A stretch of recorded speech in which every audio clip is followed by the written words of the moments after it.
You are good to go. I call this council and committee meeting to order.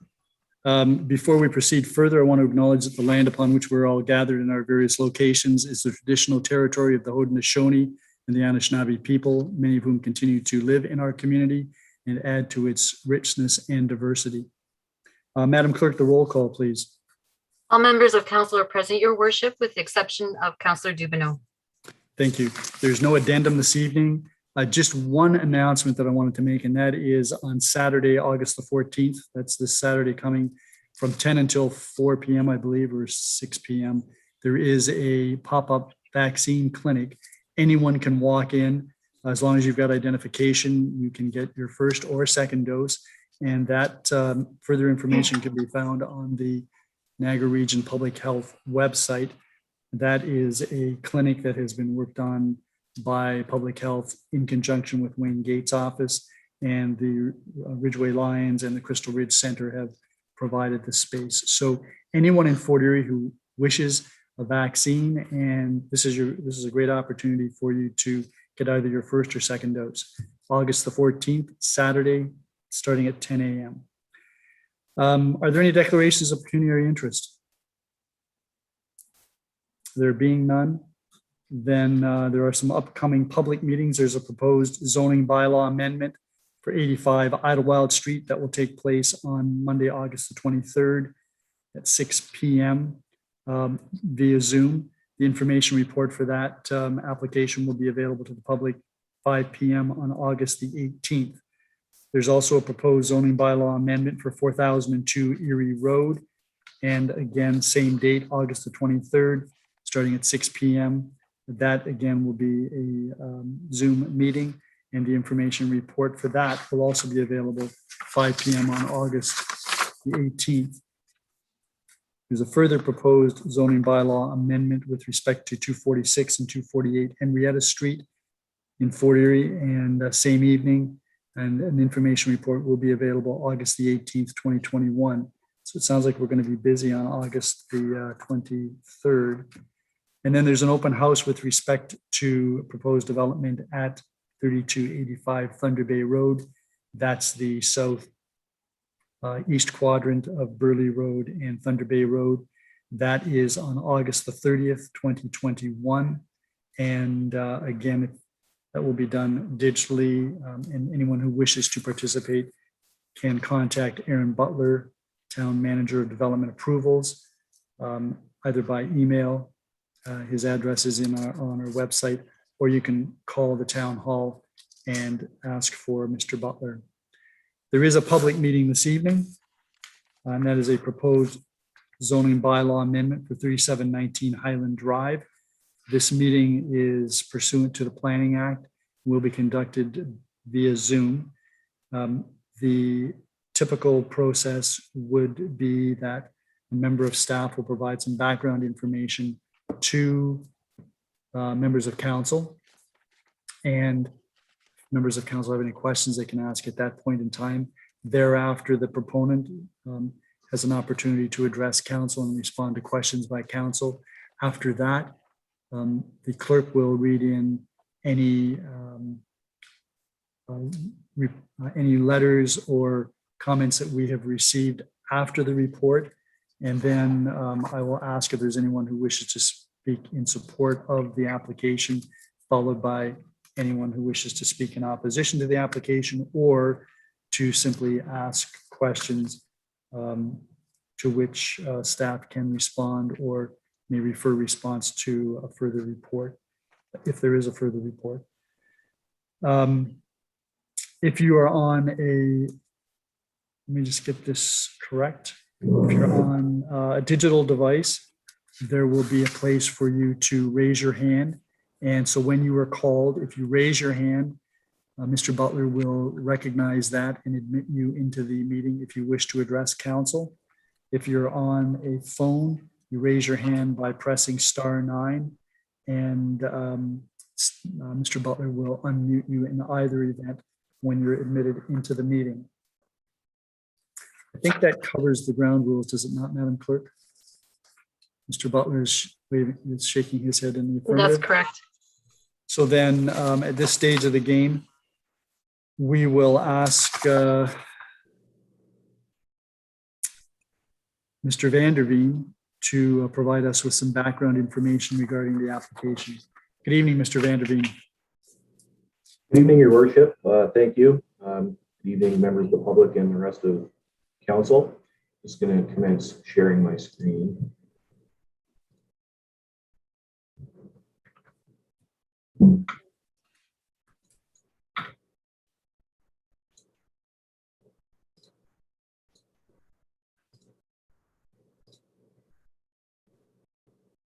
Okay, thanks. The purpose of this public meeting is to provide information regarding the proposed zoning bylaw amendment for 3719 Highland Drive.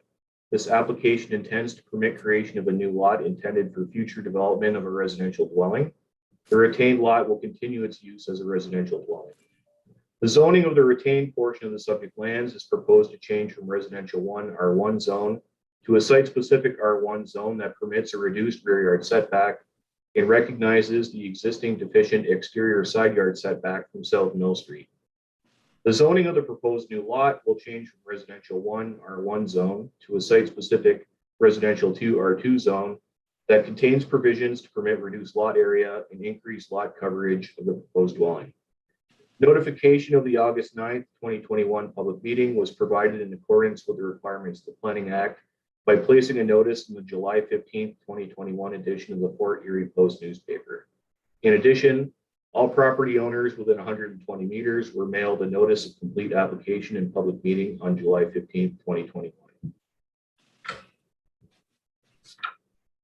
The subject property is located in the Ridgeway Thunder Bay neighborhood of the town of Fort Erie on the southeast corner of Highland Drive and South Mill Street. The following summarizes the land uses surrounding the subject property. To the north, Highland Drive and single detached dwellings. To the south, land associated with John Brandt Public School. To the east, a single detached dwelling in John Brandt Public School. And to the west, South Mill Street, single detached dwellings and a church. The subject property is designated low density residential in the town's Ridgeway Thunder Bay secondary plan. This land use designation permits single detached dwellings. Policy in the secondary plan for low density residential areas is supportive of opportunities for infill development. The secondary plan notes that newer redeveloping lower density development can be expected to comprise smaller lot area and dimension. This makes efficient use of infrastructure while broadening choice and affordability in the low density form. The subject property is currently zoned residential 1 R1 zone in the town zoning bylaw. The zoning of the retained portion of the subject lands, shown here as parcel 1, again is proposed to change from residential 1 R1 zone to a site-specific R1 zone that permits a reduced rear yard setback and recognizes the existing deficient exterior side yard setback from South Mill Street. The zoning of the proposed new lot, shown here as parcel 2, will change from residential 1 R1 zone to a site-specific R2 zone, residential 2 zone, that contains provisions to permit reduced lot area and increased lot coverage of the proposed dwelling. So this site plan illustrates the site-specific zoning provisions that are being requested. So on the west side here to the existing garage, that's recognizing the existing deficient exterior side yard setback to South Mill Street. That's 0.82 meters. That's on parcel 1. And the site-specific provision is also required to recognize, to permit a reduced rear yard setback to the existing dwelling and an existing deck at the rear of the dwelling. So to the dwelling, the setback will be reduced to 2 meters, and the setback will be reduced to 1.9 meters to the existing deck. On the proposed new lot parcel 2, a site-specific provision is requested to permit a reduced lot area, to permit 490.3 square meters of lot area, and to permit an increased lot coverage for the proposed dwelling to 35%. So this is a render of the proposed dwelling. So these are elevations of the proposed dwelling as well as some 3D renders. This is looking south at the subject property from Highland Drive. So that's the retained dwelling on parcel 1. This is looking east towards the retained dwelling from South Mill Street. So again, that's the retained dwelling on parcel 1. And to the right is the attached garage with a deficient setback of 0.82 meters. And this is looking east from South Mill Street to the proposed new lot. So this is where parcel 2 will be located at the rear of the subject property. So since the report was finalized, we had some comments come into from the public. So I'm just going to touch on some of those briefly here and provide some initial comments on them. One of the issues that was identified was the lack of parking for 3719 Highland Drive. I'd just like to point out that a new driveway and parking area for the retained lot will be required as a condition of approval at the severance stage if the zoning bylaw amendment is approved. Staff note that long-term parking on the road allowance is not permitted and provision of on-site parking will be a requirement. Another issue that was identified is the heritage status of the dwelling. The dwelling on 3719 Highland Drive is identified in the Ridgeway Thunder Bay secondary plan as being a potential heritage site, but it has not been formally registered as a heritage building under the Ontario Heritage Act. The property is also not listed on the town's registry of heritage properties as a non-designated property. So therefore, the building and property have no current heritage status. The proposal will not impact the existing dwelling other than permitting creation of a new lot to the rear. Another issue were the departures from the R1 zoning. So the proposed new lot is smaller than what is permitted by the current R1 zoning. And so staff required the owner and the applicant to submit an application for a zoning bylaw amendment, which is subject to approval by council. Staff are of the opinion that the proposed new lot is of sufficient size to accommodate development of a single detached dwelling. The Ridgeway Thunder Bay secondary plan notes that new development in the neighborhood can be expected to have smaller lot area and dimensions. Staff note that the proposed lot is not out of character in the area. There are a variety of land uses nearby, and there are several examples of dwellings on South Mill Street, north of the subject property, that are similarly zoned R2 zone and have reduced lot area and increased lot coverage when compared to the base R2 zoning. Another issue that was identified is pedestrian and vehicle safety. The preliminary design of the dwelling on the proposed new lot meets the required 6-meter setback from South Mill Street. It also includes an attached garage for on-site parking. The existing dwelling on the retained parcel is close to South Mill Street, but this is an existing situation. Staff note that the sidewalk along this section of South Mill Street is on the other side of the road. No significant impacts on traffic or pedestrian safety at the intersection of South Mill Street and Highland Drive are anticipated to result from creation of one new additional lot. So continuing on, there's a couple other issues that were raised. One of them were drainage impacts resulting from creation of the lot and development.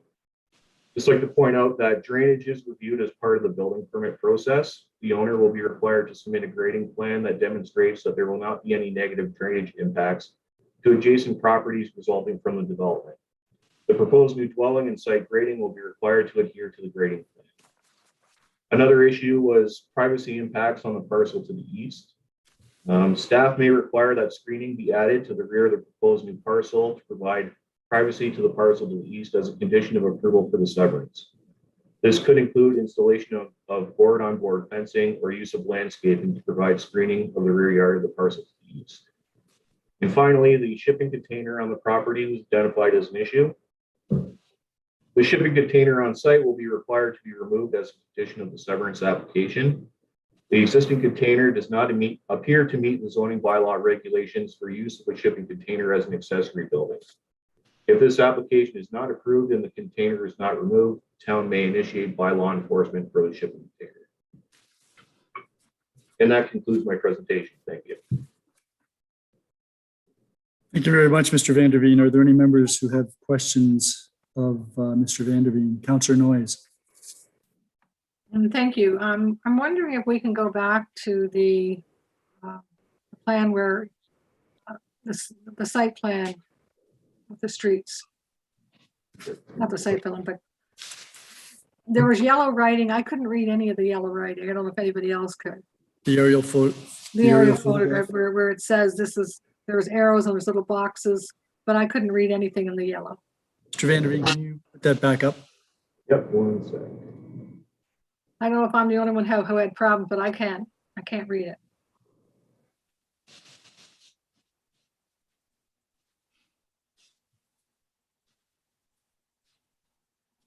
Yeah, so this slide here, Yeah, you speak quickly and I can't read anything in the boxes with the arrows. So can we go over that again? Because I can't read it.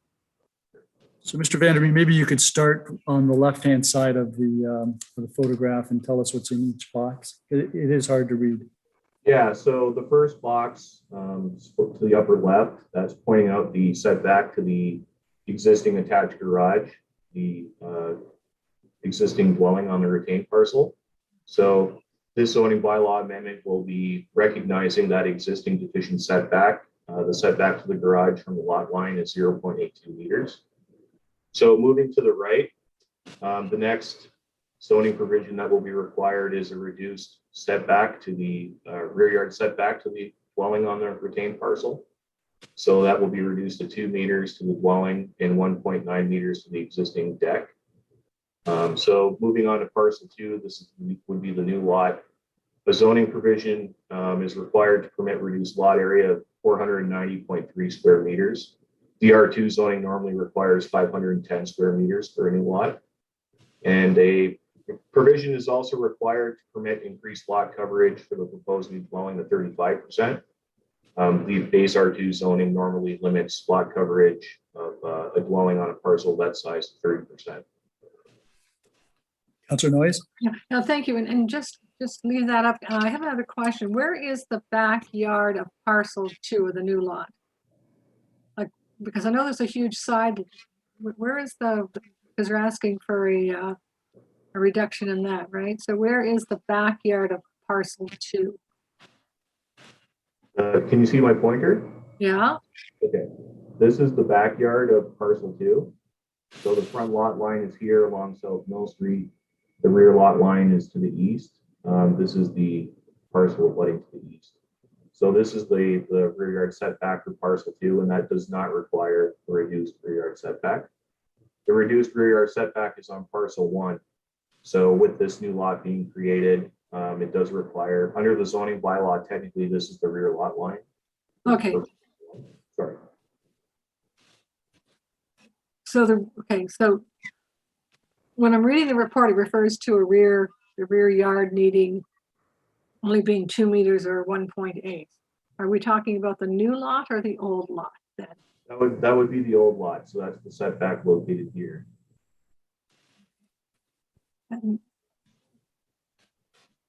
Okay, thank you. Any other councillors? Councillor Lubberts, is your hand up?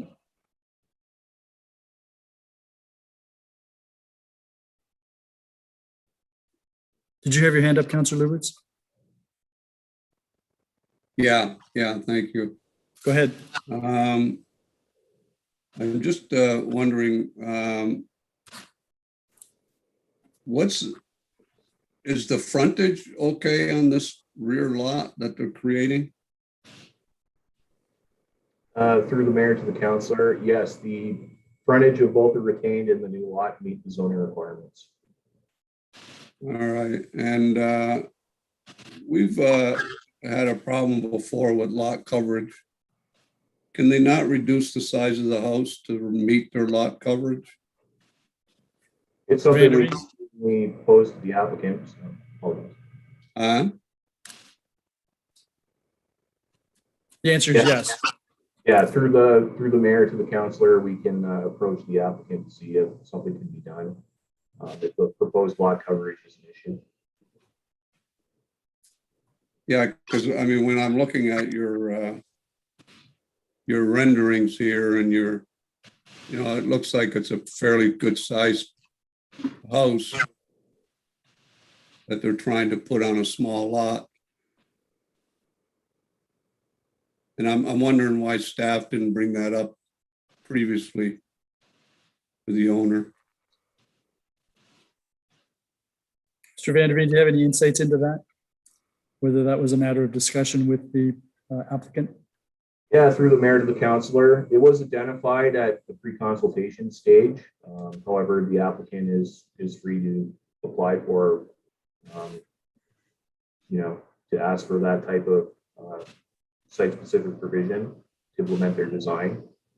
It's up to council if that increase in lot coverage is desirable and will be approved. Councillor And Lubberts? just so I'm clear on the rear yard setback. What's the normal rear yard setback?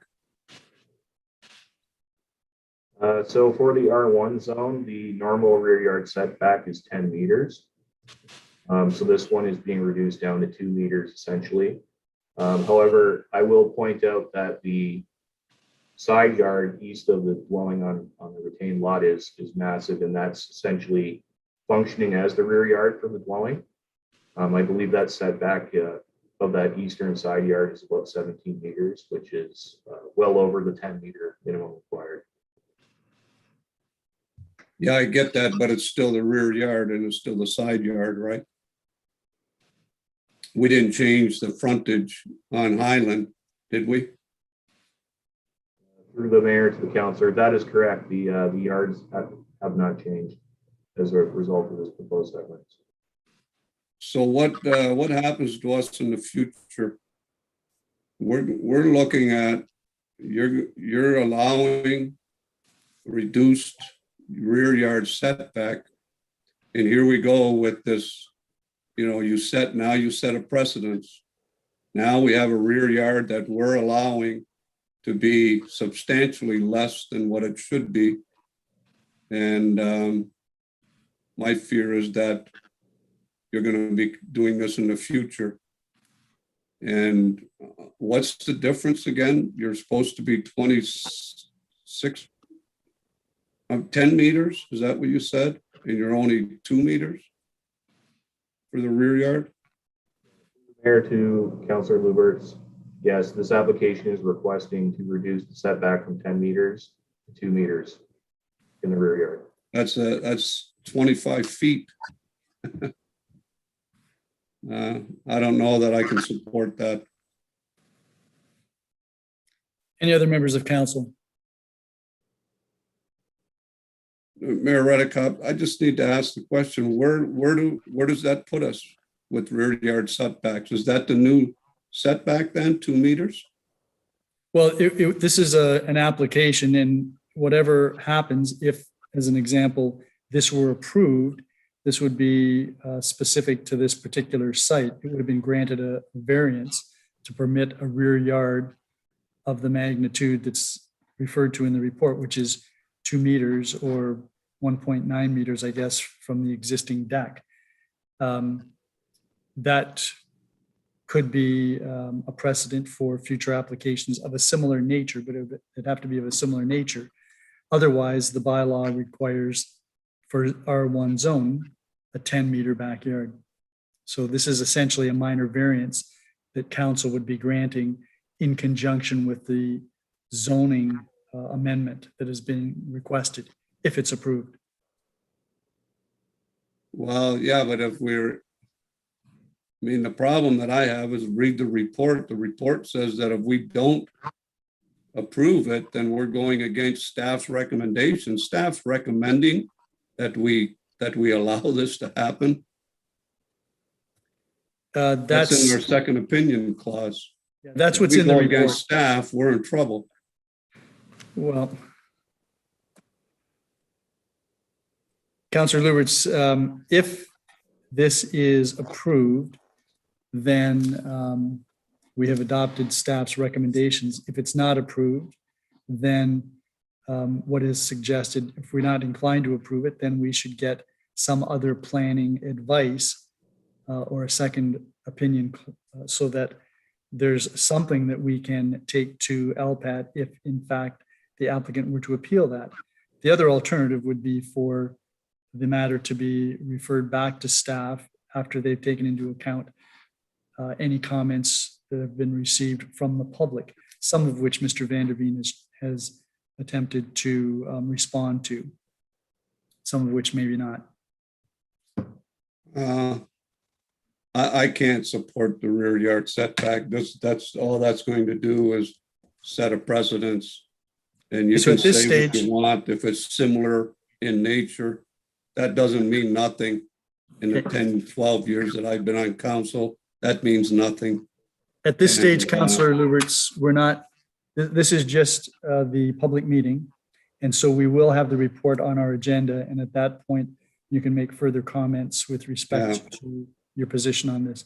Did you have any other questions of Mr. Vanderveen? Not right now. Okay, thank you. Any other members of council? So Mr. Vanderveen, just to be clear, council doesn't have to approve any or all of the proposed variances that are being requested as part of this zoning application. Is that correct?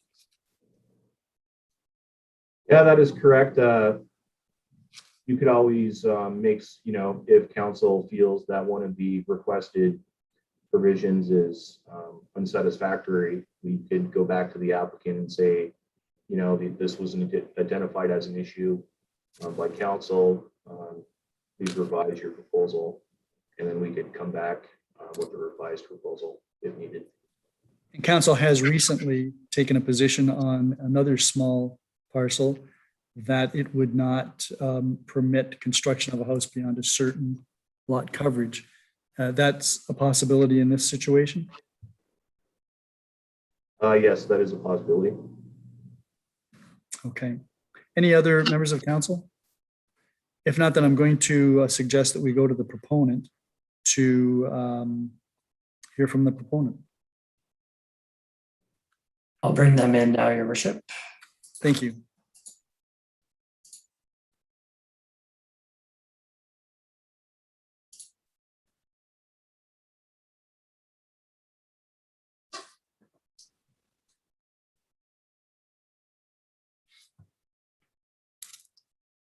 Good evening. We have Mr. Lehman here from Upper Canada Consultants.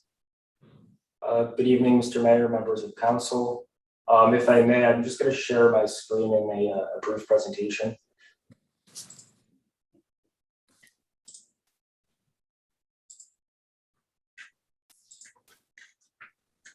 So I trust everybody can see that. Yep. So good evening, my name is Ethan Lamont. I'm a junior planner at Upper Canada Consultants. We're the applicant bringing forward this application on behalf of the property owner. The application pertains to 3719 Highland Drive in Fort Erie, as mentioned. So here's the subject lands. They're approximately 1,517 square meters, or about a third of an acre in area. As mentioned, they're surrounded by residential dwellings as well as a school and a church. And as you can see in this image, the surrounding residential dwellings are zoned as R2, which is the proposed zoning of the lot to be severed. So here's an image of the proposal as mentioned. So the applicant is proposing to create a lot from the southern portion of the property and to retain the existing dwelling in place. This also shows the proposed site-specific setbacks. So there's a bit of discussion about the rear yard setback. So really it's a technical variance that's a result of how the zoning bylaw defines the lot frontage and the side yard and the rear yard. So Highland Drive is the deemed lot frontage according to the zoning bylaw. But the way that the house is situated is closer to South Mill Street. So by creating that lot line to the south of the existing dwelling, that really allows for that lot or for that yard to function as the side yard. So the 2 meters rear yard setback in reality is really going to function as the side yard, and 2 meters is a standard requirement for a side yard. And that's possible because there's a wide side yard. So if you see towards the eastern side of the property here, there's a lot of space there, and that's going to function as the rear yard. Well, in reality, it's defined as the side yard. So that's sort of the justification there for that reduction in rear yard setback. And then, as also mentioned, the proposed lot is requesting a reduction in lot coverage and lot area, and that is just really to allow for that house to remain in place while allowing for that lot to be created. And I'll also mention that all of the required setbacks under zoning for the proposed house are maintained. So the side yard and the rear yard and the front yard are all in accordance with zone standards. So as I mentioned, this is the proposed zoning. So part one with the retained or the existing dwelling remains as R1, and then there's some site-specific provisions just related to recognizing the existing location of the house, and those are really just technical amendments. And then part two is rezoned as R2, which is consistent with the surrounding zoning of the residential properties. And then there's site-specific provisions for lot coverage and lot area as well. So here's some pictures of the proposed dwelling. It's a fairly typical single detached built form. It's got some enhanced design features. So the front has a bit of articulation. There's a nice double garage door, a nice amount of windows and fenestration in the front, and it has a covered front door. And then as well at the back, there's a covered porch. And those covered entrances count towards that lot coverage. So while they're not really the same as the interior part of the dwelling, from the bylaw perspective, they would count towards lot coverage. So in summary, the applications would facilitate compatible infill development in the Ridgeway area. There's the proposed site-specific zoning for the existing, and the proposed lots will allow for that existing house to remain in place. And the proposed house is really a typical single detached built form. That's a positive contribution to the neighborhood. So that's my presentation. I thank you for your attention, and if you have any questions, I'd be happy to answer them. Thank you very much, Mr. Lamon. Are there any members of council that have any questions? Councillor Zanko and then Councillor Noyes. Thank you, Your Worship. Through you to the delegate. Just curious as to the square footage of this home, and I'm sorry if I missed it and it was shown. Mr. Lamon? So I can't recall exactly off the top of my head. So it would be, let me see if I can find it.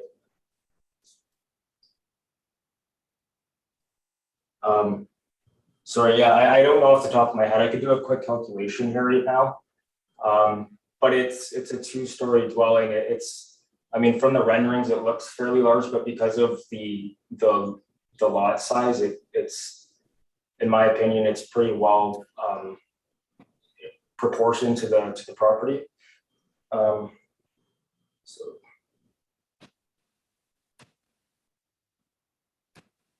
If that's information that's not available, Mr. Lamon, you can always provide that to us later. Okay, all right. Councillor Zanko, you still have the floor. That was my only question. Councillor Noyes.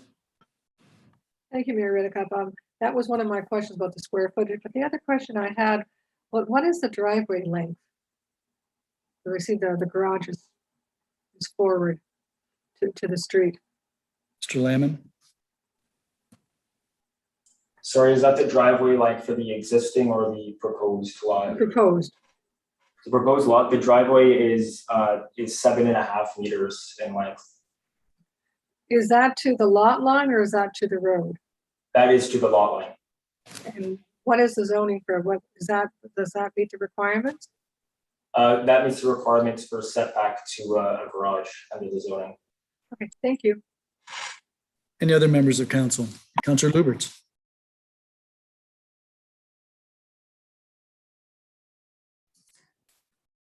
Councillor Lubberts, you're muted right now. Councillor Lubberts, did you have your hand up?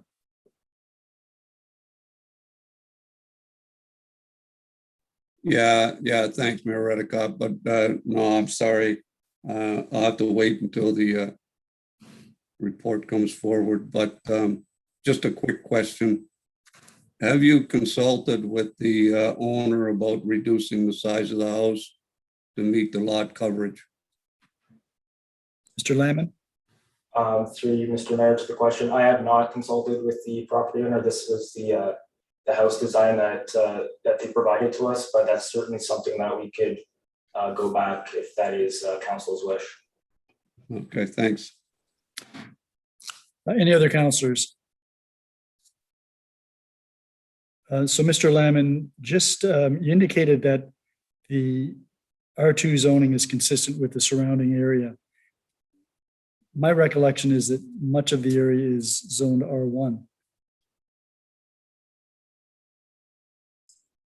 So Mr. Mayor, the slide that I showed that had the zone schedule for the subject property shows that all of the adjacent and surrounding residential properties, with the exception of the property immediately to the east, are under the R2 zoning category. I see. And is there any reason why council should permit lot coverage greater than an R2 zone, which is 30%? Mr. Mayor, the reduction or the increase in lot coverage is related partially to the reduction in lot area. So that reduction in lot area is really just to allow for that lot to be, or that existing dwelling to remain in place while still providing a lot. So to correspond with that reduction in lot area, a house on that property would have to increase the lot coverage as well. But we feel it's appropriate because we're still maintaining all of the required side yard, front yard, and rear yard setbacks. Well, the other alternative would be to build a house of the appropriate size so that the lot coverage is met as opposed to being exceeded. I presume you would concede that. Yes, that's certainly something that we can bring back to the property owner. Thank you. Any other councillors have any questions of Mr. Lamon? Thank you very much, sir. That will take me to the clerk. Madam Clerk, were there any, is there any correspondence that we received with respect to this that is not a part of the report? Yes, your worship, we had two. The first party was Carol Ann Moore and Robert Pent. Secondly, we had Doug and Debbie Chapman, but I understand they are both in the waiting room. If Mr. Butler could confirm that. If they want Madam to present Clerk, I themselves. believe I do see both Carol Ann Moore and Debbie in the attendee area. Yes. All right, so then why don't we ask if there's anyone who wishes to speak in support of the application, and then we'll get to anyone in opposition. And if the Moores and the Chapmans address council, then Madam Clerk, there'll be no need for you to refer to their correspondence. So I'm going to move to anyone who wishes to speak in support of the application, other obviously than the applicant or the applicant's agent. Mr. Butler, do you see anyone with a raised hand? Not at the moment, your worship. If there is anyone in the attendee area that wishes to speak in favor of the application, now would be the time to raise your hand, raise your virtual hand. The button should be at the bottom of your screen on a computer or in the corner of your phone. I'm seeing no hands raised, your worship. Okay, then I'll go to anyone who wishes to speak in opposition to the application. And if so, please raise your hand so that Mr. Butler can recognize you. Worship, I do have one so far, one member of the public with their hand raised. I'll bring them in now. Thank you.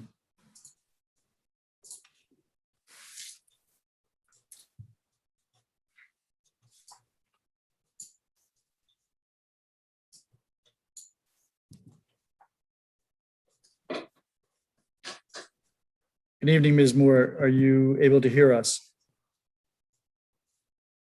You should be able to unmute yourself, bottom left, and share your video if you wish.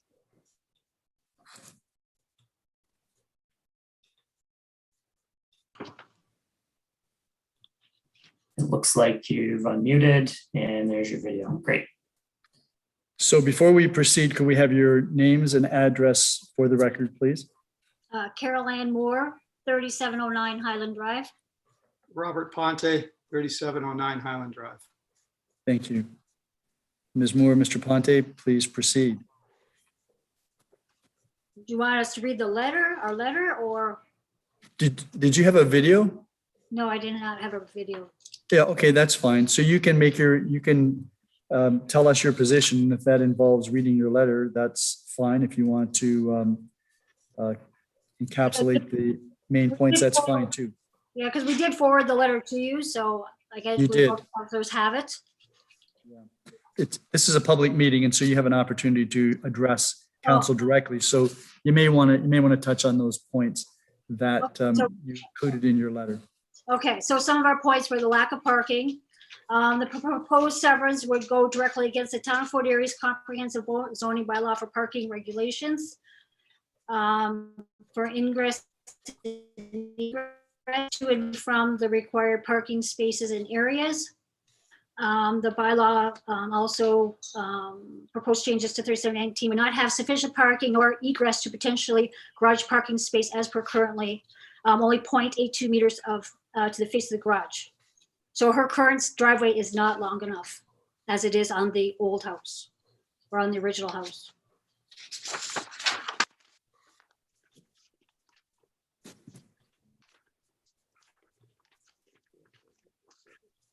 And then the next thing is heritage. This property is a heritage building. It is on the potential heritage list, as well as our home and the homes on all the opposite sides of the streets. The subdivision of this property would take away from the character of her heritage property and the surrounding heritage properties. This variance, this lot variance proposed is suggesting a triple variance for this to happen. The existing lot needs a variance following a requirement of a double variance for the new lot. This seems totally ridiculous to us. Clearly, this is not meant to be, nor should it be divided as per the town of Fort Erie's current zoning requirements.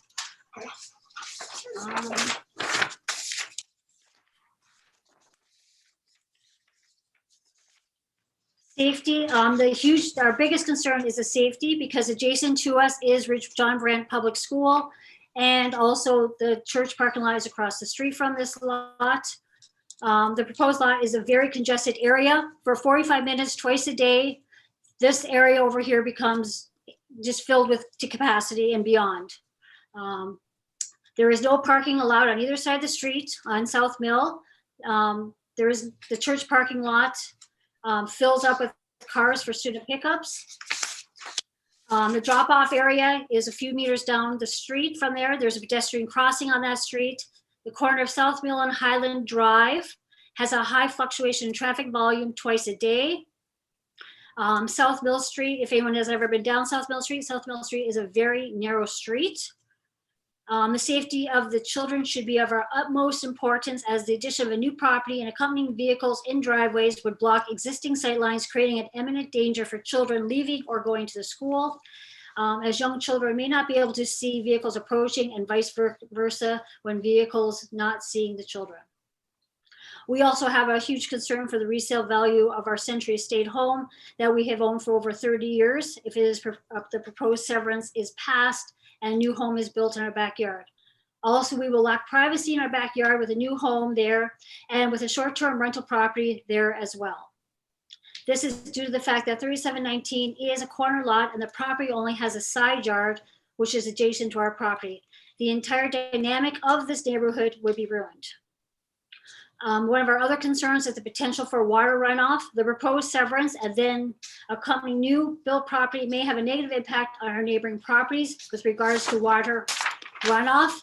And I know it was brought up that they will make sure they'll try to propose to make sure that nothing happens. But what happens down the road in a year from now when it does happen? Who do we call and complain because we have water now in our basement? So we feel we do not wish for this zoning application to be passed. Thank you very much, Ms. Moore. Did you want to add anything, Mr. Ponte? No, it's just be repeating the same thing again. Okay, that's great. Thank you. Any members of council have any questions of Ms. Moore? So Ms. Moore, you made reference to the heritage potential with respect to the 3719 Highland. Do you have any background with respect to that?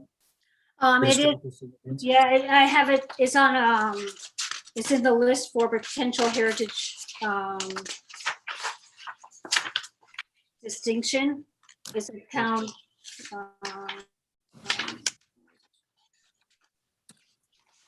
I understand that. I'm just wondering whether you have any knowledge of the history of the building. Yes, it was built by the Shirks who used to own Shirk Hardware in downtown Ridgeway. And it's also, I know it's been listed in the book by the Fort Erie Museum as well, but it was the original Shirk home. And when originally this area, before they built the school, they were building estate homes in this. There's going to be an estate home subdivision back once they returned from the war, because our home was built in 1913. And so that home was built by Mr. Shirk. This home was built by a Dunn. Okay. Thank you very much. And Is there anything further that you wanted to add? no, Okay. Any other members of council have any other questions of Ms. Moore? If not, thank you very much. We'll go to, if there's anyone else who wishes to speak in opposition to the application, Mr. Butler, you'll monitor that. We do have one other hand up, Your Worship. I'll bring that person in now. Perfect.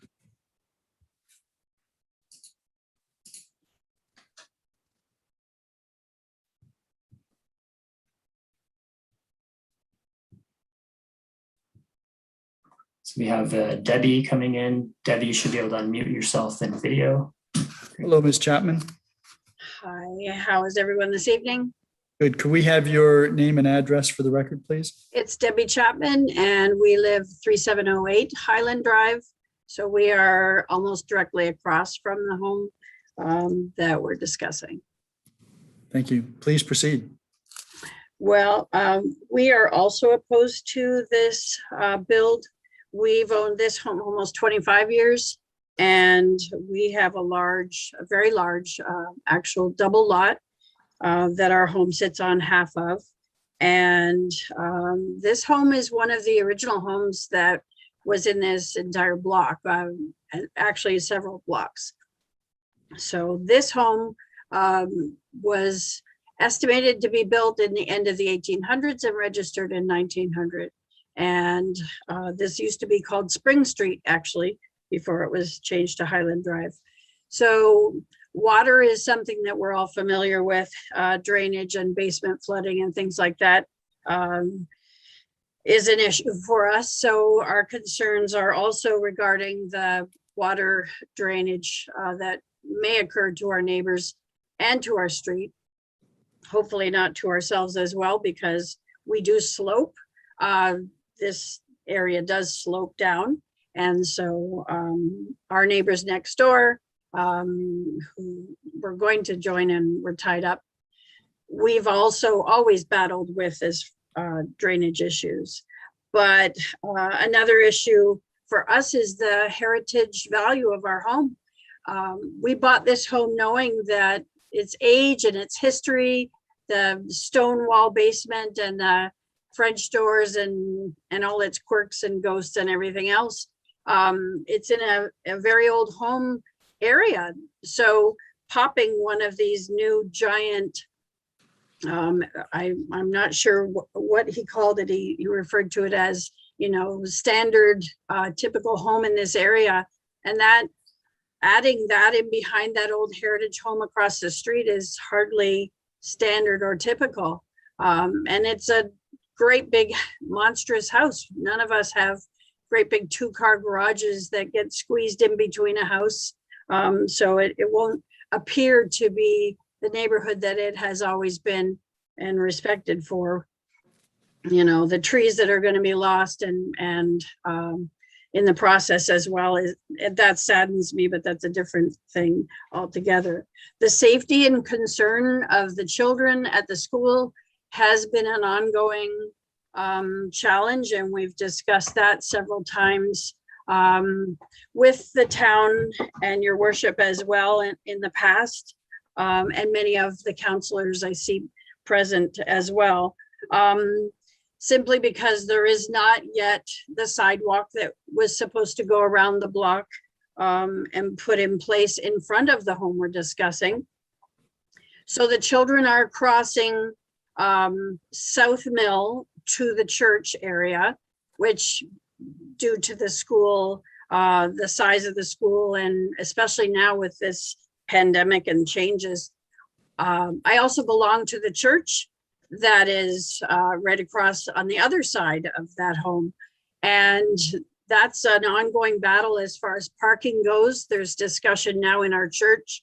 Do we put up a chain because of the legalities with people parking in the parking lot, and the traffic that ensues in this corner constantly is just an ongoing battle. And the concern is the fact with that huge amount of traffic, the children that are trying to cross from the school onto South Mill and walk on that one little section of sidewalk to get to Highland, to either go one way down, they still have to cross. So there's no crosswalk there. There's no crossing guards there as well, to guide them, to make sure that their view is safe and they can see past all those parked cars. The home is currently, she doesn't live in there full time at this point. It is a, that we've seen for months and months now. It's a Airbnb. And so some days when the families are piling into that home as it is, there's 5 cars that are parked out in front of that house. I don't know if you noticed the small space that's in front of that house before the corner. But when children are getting out of school, they cannot see around those cars. And that's been ongoing for years now, especially with John Brandt having grown. But this is only going to worsen with the number of cars that are parked there as an Airbnb. And I'm sure that that's the intent for the second home as well. So where are those cars going to park? And the traffic, that will be blocked. So, yes, it will change the value of our little subdivision, a little section of town that is well hidden, and we still have the barn. The original barn from this property stands right behind our home. We've refurbished it. We put a new roof on it. We've had it strengthened and straightened so that we don't lose that. We have the old front porch. I ask each one of you to drive around in our neighborhood and see what this actually looks like. And is that really going to be something that continues to maintain the value and quality of where we live? So it's a scary thing. The school is the biggest issue as far as our concerns is there's already not sidewalks there. There's already no parking. And so that still needs to be addressed. The possible drainage situation, the value of our homes that I know it's astronomical these days, how the prices have gone up, but will they still be of the same value when we start popping these homes into backyards like that? There won't be a backyard over there. There won't be side yards. They're going to be squished together like some of the other new houses that have just been built. There's only a couple of feet apart. We have enough room we could put a house on each side of us, and we're fortunate and we're blessed and we're thankful that we have that, but this is making a huge difference. And the church has functions all the time. They allow for Girl Guides to have their meetings and venues. There is AA that meets there. There are other meetings and groups, and we ourselves have dinners that are once a month, spaghetti dinners to try and provide for the community and some fellowship and acknowledge, the town and also bring in a little bit of funding for the churches. I just can't imagine that this will be beneficial in any way to any of us. And if anything, it will be a safety hazard for the kids. We don't have sidewalks, crossing guards. It's a bit of a mess here right now and still ongoing. So we are waiting to see those changes happen. And now we have this coming into play as well. When this is all being in the building process, if it even goes through, where's all that construction material going to go? Where's all of this? How's that going to affect the school as they're trying to reopen, in a month's time, through this. This is just crazy to add to what we already are trying to deal with here. Thank you very much, Ms. Chapman. Did you have any further comments, or did Mr. Chapman want to? Oh, Add mine anything? was like my wife. First thing is the environment for proper drainage, and that when you have buildings in such a tight area with the school in there, with proper drainage with the storms and that, and also, like I said, the pedestrian traffic and vehicle traffic. You know, and the school is growing. Like I said, a lot more kids going to school, so the area is going to be more populated. I can't see that big of a house going in that little spot and not affect the environment and everything in the community. Yeah, everything in this area. Thank you. Do any members of council have any questions of either Mr. or Mrs. Chapman? Councillor Lubberts and then Councillor Butler. Yes, thank you very much, Mayor Redekop. Just one question, Ms. Chapman, you sent in a letter to our clerk concerning your concerns. I did. Yes, sir, I did. Do you remember when you sent that? Actually, just days ago, because we have a lot on our plate right now, and we were trying to type up the letter so that all this information is included in this letter. I'd be more than happy to forward a copy of that to you, Councillor Lubberts. No, that's fine. Just wanted to know when you sent it in. Thank you. That won't be necessary, Ms. Chapman. The clerk, I think, has already forwarded it to members of council, as I think I did as well. Thank you.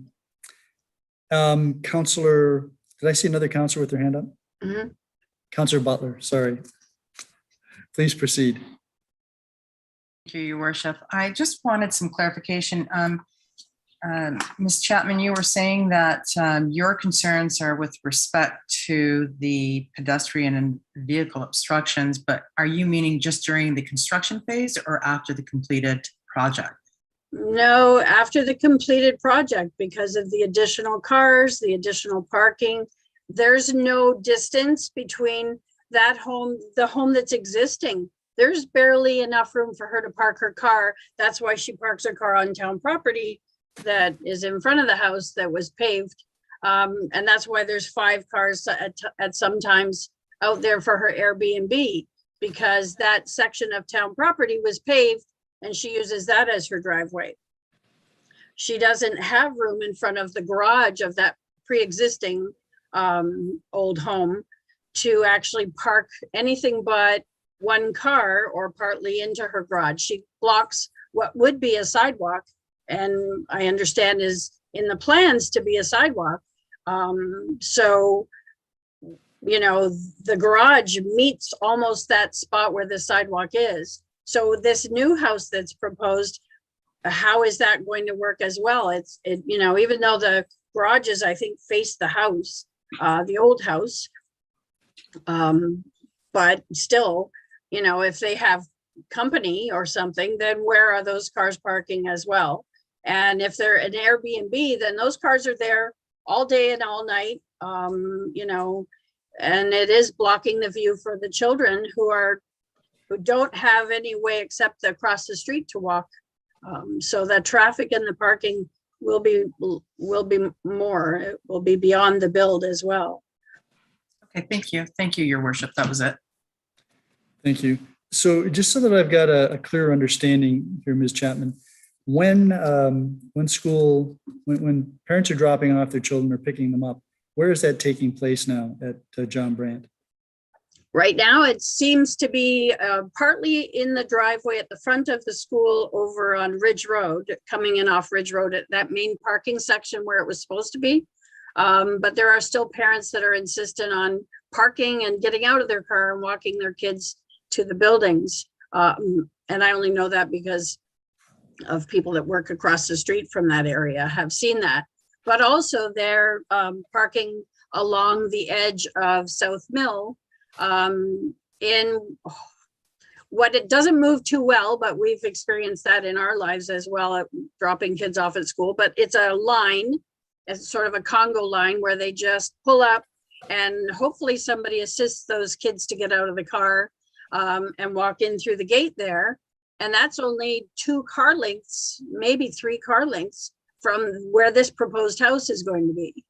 So Yeah, are those cars parking on the east side or the west side of South Mill? actually school? both. I mean, they're parking everywhere, so including the church parking lot and on the lawn. Right, right. Okay, and that's happening morning and afternoon. Yes. And I mean, you know, obviously through the pandemic, we haven't seen that happening, but it was crazy to see how that had turned around.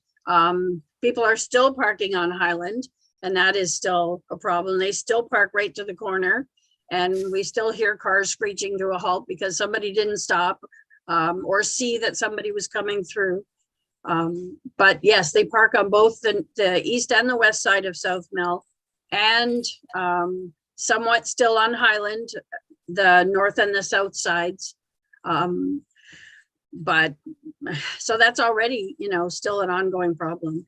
Thank you. And then finally, the occupants of 3719 Highland Drive, the renters or whatever, they're parking on South Mill or on Highland? They're parking in that little paved section on Highland and on South Mill at the butt end of the garage. So they will squeeze into both of those spots. Right. And did you indicate that there's no parking on that side of the street? On the South Mill, she has I mean, she can fit her 1 car up to the garage, but it's crossing what would be a sidewalk. And it sticks right out to the edge of the road. So that's why she parks on the Highland Drive pad that's the town property side. So she has no parking of her own as it is right now, other than the 1 car in front of her little garage spot there. Okay, thank you very much. Any other members of council? Councillor Noyes? Thank you, Mayor Redekop. Actually, I was going to ask about the parking too. Debbie, you described that there's a paved section that you refer to as town property. Is there parking allowed on that street? I thought that it was not allowed on that street, regardless of what it's called. Is there parking allowed on that street? It is not supposed to be. There were signs that were going to be posted that limited the parking on Highland and redirected the students and parents to do the typical drop off that was proposed in the beginning, where they go into the parking lot, drop their children off Ridge Road. And so the parking that was happening on Highland was a problem because the same thing, they were parking both sides on Highland, blocking, children were running across the street, dashing between parked cars, and the sight lines were not visible because they were parking right to the road. And it's a very short distance, and there's 4 driveways or 5 driveways that come out onto that section as well. Okay. And that's the same with South Mill. There are 5 driveways that are there as well. So okay, parking is a nightmare. If I can continue, then sorry. What you refer to as the paved town area, is that on South Mill Street or is that on Highland? That's on Highland, right to the corner. And there's no parking allowed there. Like technically, there's not supposed to park there. Correct. It was paved by a previous resident who. Yeah, that doesn't matter. If there's no parking, there's no parking. Okay, thank you. Thank you very much, Councillor Noyes. Any other members of council? If not, then thank you very much, Ms. and Mr. Chapman.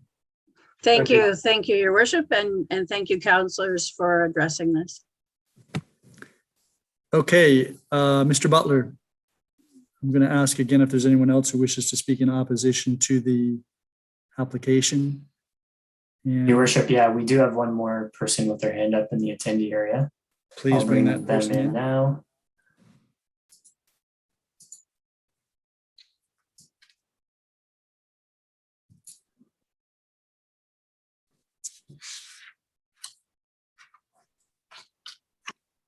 Hello, Your Worship and Council. We can hear you, sir. I need your full name and address for the record. Alex Ponte, and 3709 Highland Drive. Okay, you live with Mr. Ponte and Ms. Moore. Yep. Please proceed. So just for some context, I'm currently a third-year student in architectural technologies. And we work a lot with the zoning bylaws, buildings, etc. Just as the context, if I was to submit this as a project, I'd probably fail for poor planning, unfortunately. Just with the lack of the side yard, rear setback, larger house, smaller lot, 1,700 square feet almost. The lack of driveway on the R1 property is just, I don't know.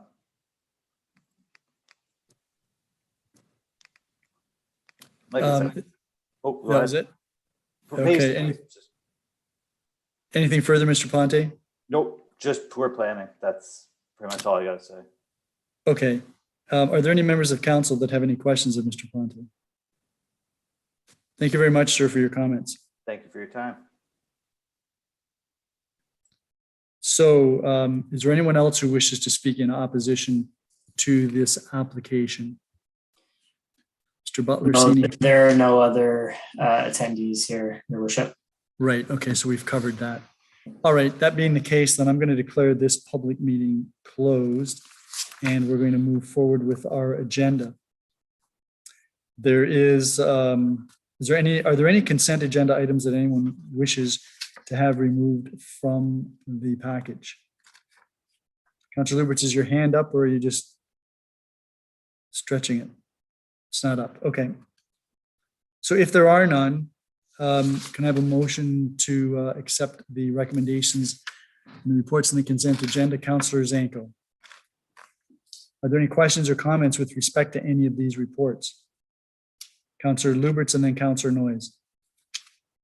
Yes, thank you very much, Mayor Redekop.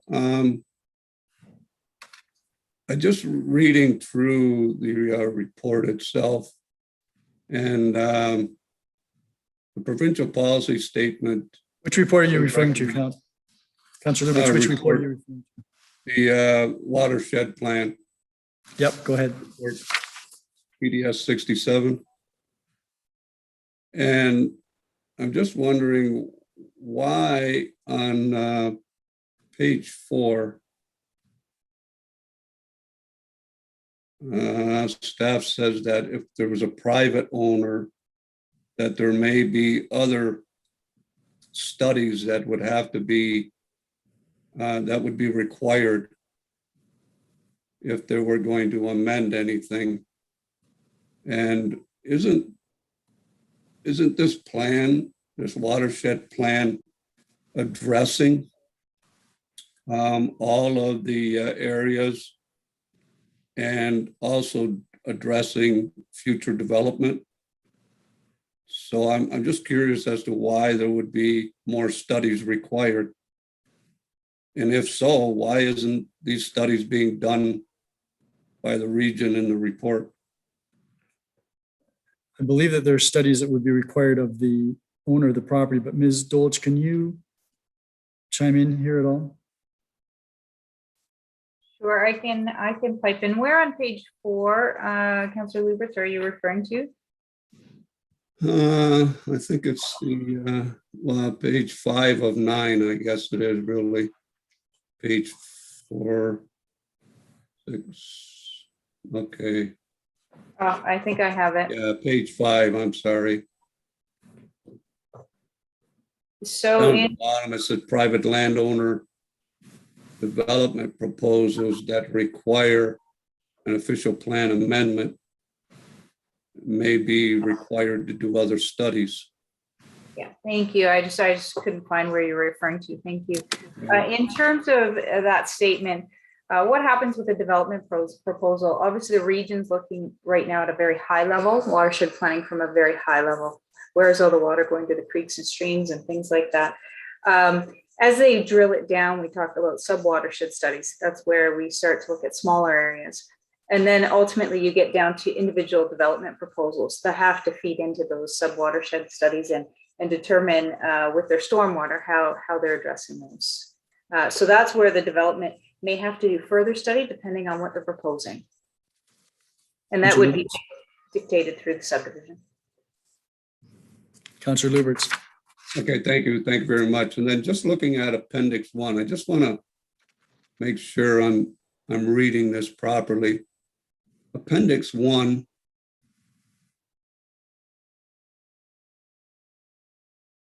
Well, maybe it's better to look at, but yeah, Appendix 1, where it has the numbers of the area numbers.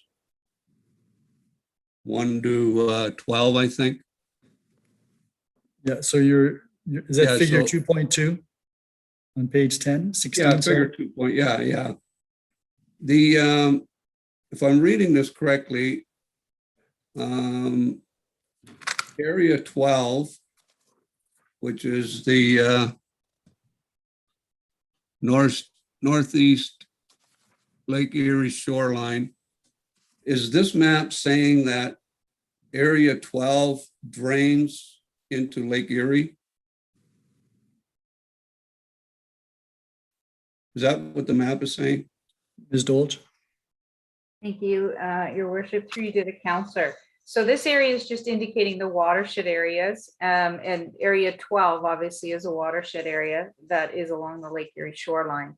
It may, go into creeks and ultimately get into the Lake Erie. Obviously, all water eventually gets into that system. Yeah, but does area 12 drain into the lake? Right. And then all of area 11 goes to the river. Right. And then area 8. Where does area 8? Oh, that would go into the wetland river. Into the Welland River. Looks like a lot of it goes into the Welland River. Okay, into the Welland River. Yeah, it doesn't look like any of it actually goes into the lake, but it's hard to determine. Ms. Dolch, would you have any insights into that? I don't have any more, but I don't know if Ms. Richardson has any more information. I know she read the study cover to cover, so I will see if she has further input. And let's ask Ms. Richardson, do you know where, does any of the water in area 8 drain into the lake? Thank you. And the mapping, what it's actually showing, as Ms. Dolch had mentioned, the mapping is really just showing the watershed areas. So it is very possible that some of that water is getting into the lake, but that map doesn't specifically identify where the water ends up, basically. So that's not the intent of that map. It's just simply to show where those watershed areas are and the specific areas that they're looking at for further study. So chances are probably, but that's sort of not the purpose of, I guess, what the work that they're doing right now is focused on. Councillor Lubberts? Yes, thank you very much. And then figure 2.3 of Appendix 1. Down near the bottom, you'll see that they identify the different drains. Is there any reason why the Schoolie drain is not on the map? It's right at the bottom near the Point Avenue drain. Would be in area 12. Doesn't look like all of the drains are identified, but I'm not sure about that. So Ms. Richardson, is this something that you feel you could respond to? Thank you, Mr. Mayor. I'm not sure if I have an answer for you for that, or I know that I don't have a perfect answer for that. I believe that the drains that they have identified, it's basically based on the scale of those drains. So that's something I can certainly have a look at and get back to you on. I don't have an answer sort of right away. I will note that not all municipal drains for most of municipalities are shown. They just sort of show the major ones, but there may be future mapping that will show more specific drainage mapping, or that may be something that we will be looking at when we sort of review ROP and our mapping, because we would be looking at it at a local level and making sure that we identify sort of all of our sites. Councillor Lubberts? All right, so we would, we're hoping that we got better mapping. Right, is that what I'm hearing? Who'd you hear that We're hoping from? that we're gonna get a better map that identifies all the drains in the future. Well, there probably is a map somewhere that identifies the municipal drains in Fort Erie and probably in the other municipalities in Niagara and in the Conservation Authority's watershed. That wasn't the purpose of this particular report, as I understand it. And so, Ms. Richardson, do we have a map that you're aware of that identifies the municipal drains in Fort Erie? Mr. Walsh, I see you. Mr. Walsh might have an answer for that, so I'll defer to him. Yes, we do. I can circulate that to council tomorrow. That was brought to before council a number of years ago. I think it was prior to the last election at least. So. Okay. Councillor Lubberts, anything further? Yeah, no, that's fine, yeah. Councillor Noyes, you had your hand up. Thank you, Mayor Redekop. I have a few questions on a few different reports. Go ahead. On PDS 68-2021, the bylaw statistical reporting on the second report, I just wanted to comment that there was a 300% increase in 7 years in the amount of bylaw activity. And I'm just thinking how much we have to have gratitude towards our staff for dealing with that amount of volume. And it looks like each year it's getting significantly higher, which in a way is a good thing because they are reporting problems with backyard debris and things like that. They are reporting problems so that they are taking more pride in their neighborhood. So I just wanted to comment on that. And then on PDS 70-2021, and I did have a chance to talk to Ms. Dolch earlier today about the contract for Albert Street Park in regards to the timeline that the province has set in regards to their portion of, I guess they're putting in $233,840. And I was just wanting to make sure that whoever we were going to award the contract to, because that's what this bylaw is for, would be able to meet the timelines. And I wonder if Ms. Dolch can respond. Ms. Dolch? Thank you, Your Worship. Through you to the councillor. Yes, we have discussed it with the contractor in terms of the timing. The contractor feels they can complete the project in time. The concerns we had, which we raised in the report, were really from the provincial level. The province was looking for us to obtain the duty to consult forms from the Aboriginal groups, which we've now received clearance for. And the additional information is just trying to get into an agreement with the province at this point. So we're now hopeful that that will occur.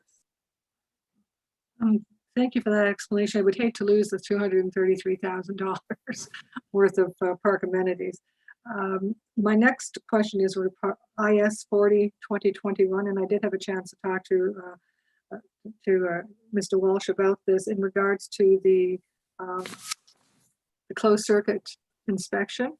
And I'm just wondering the timeline in regards to when we award the contract and when they start, how long does it normally take for us to get the information so then we can start planning on what needs to get done and where the deficiencies are. Mr. Walsh? Thank you, Mr. Mayor. So the work should take 4 to 5 months. The results as they're available are fed into our GIS system for continual observations. I think our issue in this is that we have quite a large sanitary system, and we've only done a small portion. So the entire work, council will see reports such as this coming forward ad nauseum as we do the entire system and then start at the beginning again. Councillor Noyes? Just one further question. I understood in the report that we have done some closed circuit review, let's say 10 to 12 years ago. but that information that, number one, is dated, and things change in 12 years. But also the information that was provided is not compatible with our current IT stuff. So it's really not terribly helpful to us. And that's one of the reasons we have to, I'm saying start over, but do this amount of inspection. Yes, thank you.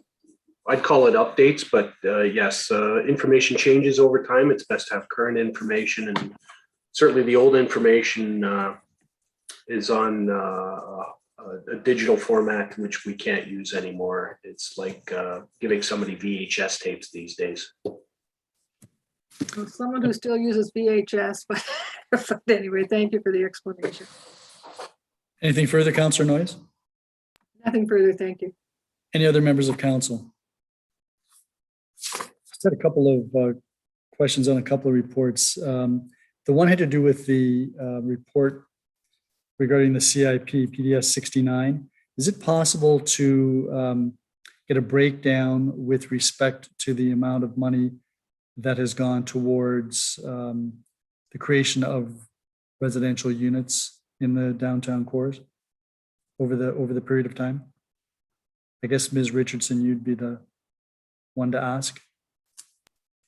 Yes, Mr. Mayor, thank you. We can certainly do a breakdown of that. We do keep track of that information, so I'm happy to provide that to council. Thank you. I appreciate that. And then, Ms. Dolch, with respect to PDS 72, which is the Garrison Standard Condominium Report. What exactly is it that council needs to approve here? Thank you, Your Worship. So what's being requested here, it's a plan of condominium, which includes 13 commercial condominium units and 16 parking spaces. So generally, they're looking to divide up the building into individual condominium units and provide the parking spaces dedicated to those condominium units for sale. Right. And ordinarily, would this type of thing be marketed before it's been approved by council? Your Worship, no, not normally. Normally, you obviously wait for approval. You can't sell until this all occurs because the condominium units would have to be registered and in place. And I would think that this is going to be a new build, new construction. So there'll be a need for a building permit. That's correct. And I presume there's going to be some type of site plan approval from staff that's going to be necessary. That's correct. Have you folks seen what's being marketed yet? When I say you folks, I mean planning department.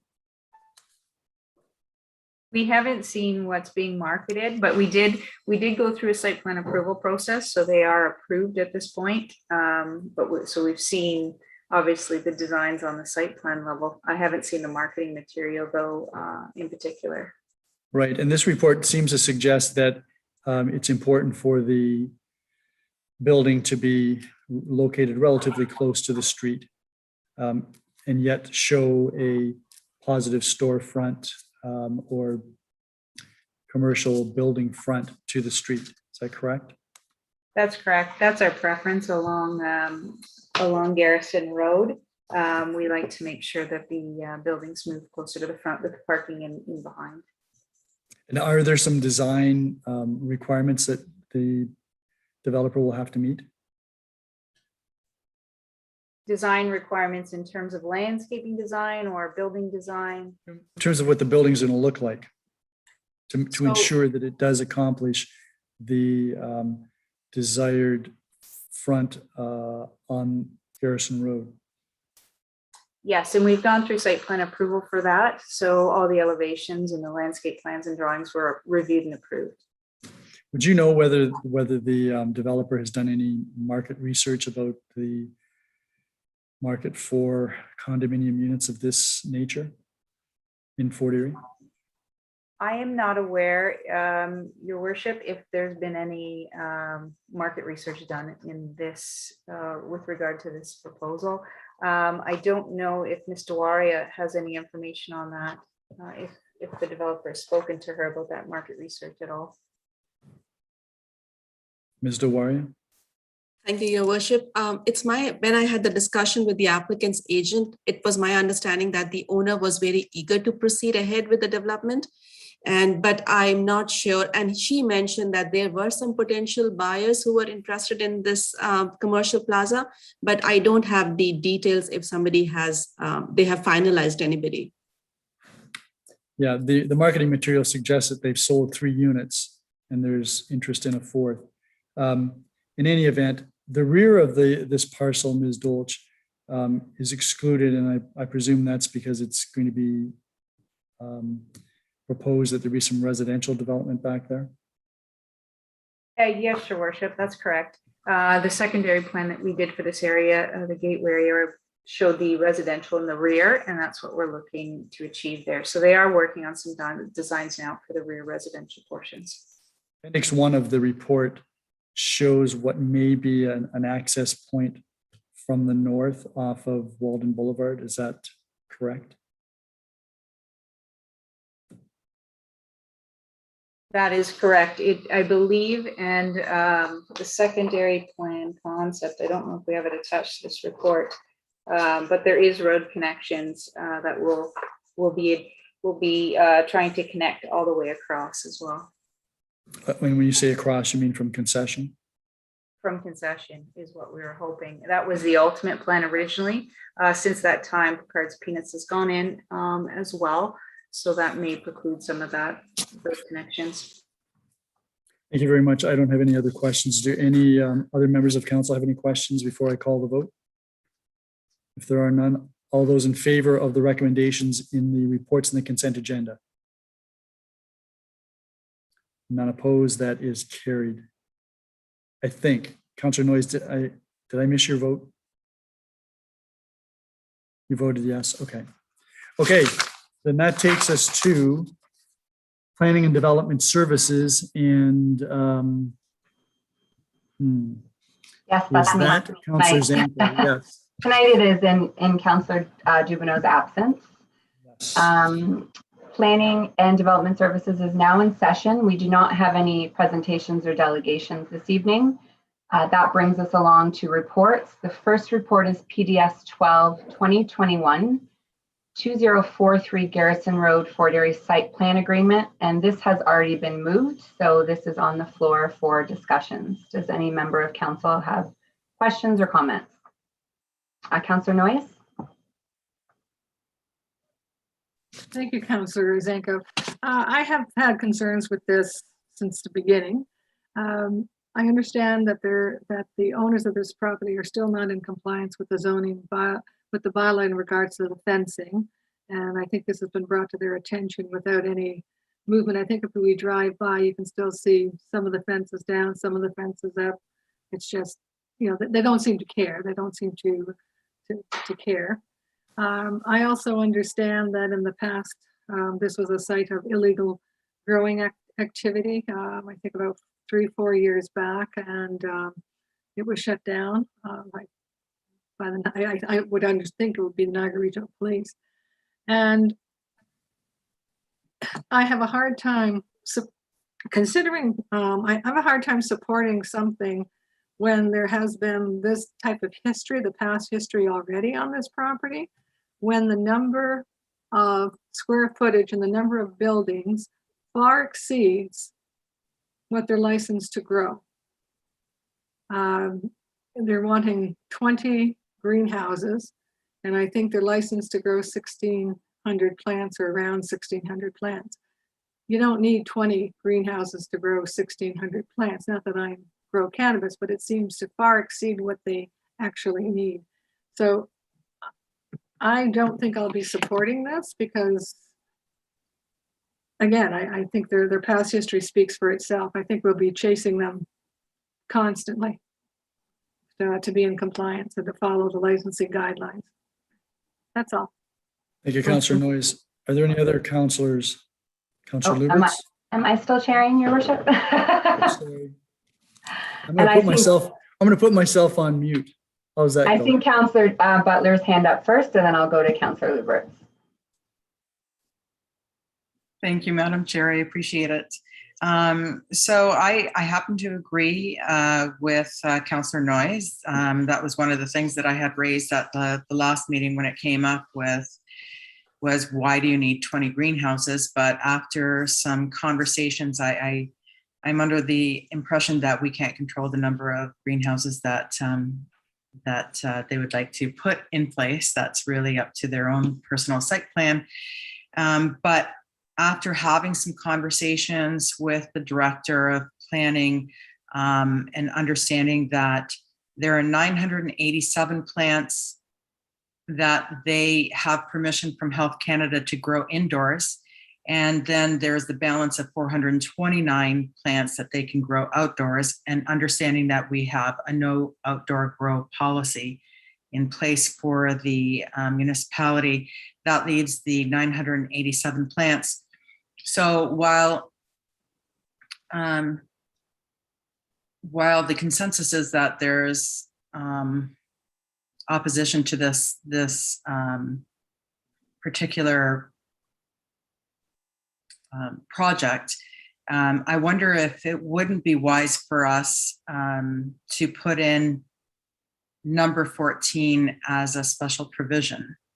And that would be that the owner acknowledges and agrees that the site plan approval is for 20 greenhouses with a total area of 6680 square meters, but only a total of 987 plants are allowed as per their license. I think that even if it gets defeated tonight and they go to LPAT and they get approval, at least that special provision will be in there, and it's adhering to the Health Canada regulations in terms of that license. I don't know if we need to have council respond to that, or Ms. Dolch respond to that. Ms. Dolch, did you want to comment on that? Sure, I can comment. Thank you. Through you to the councillor.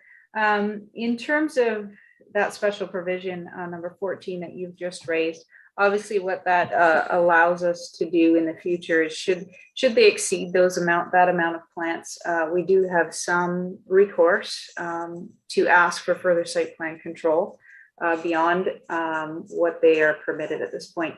Otherwise, what happens if Health Canada issues an additional 900 plants, we would have no recourse. Obviously, as long as they could fit them in those 20 greenhouses, that would be permissible. So that provision just allows some teeth on our end if you do wish to control the amount of plants that are being grown in there. Ms. Butler, Councillor Butler? Yeah, I think that it might be a wise provision to put in there. And I'm sure that they could go to Health Canada and ask that their outdoor permit be turned into an indoor permit. But I do know that for personal marijuana licenses, health licenses, you are only permitted to have 4 that you're growing for yourself and then for a couple of other people. So they can't exceed that amount from what I understand. So whether a doctor prescribes an additional 1,000 on the one permit is really beyond our control, as Ms. Dolch says. But I think that this actually gives us some provision in the future.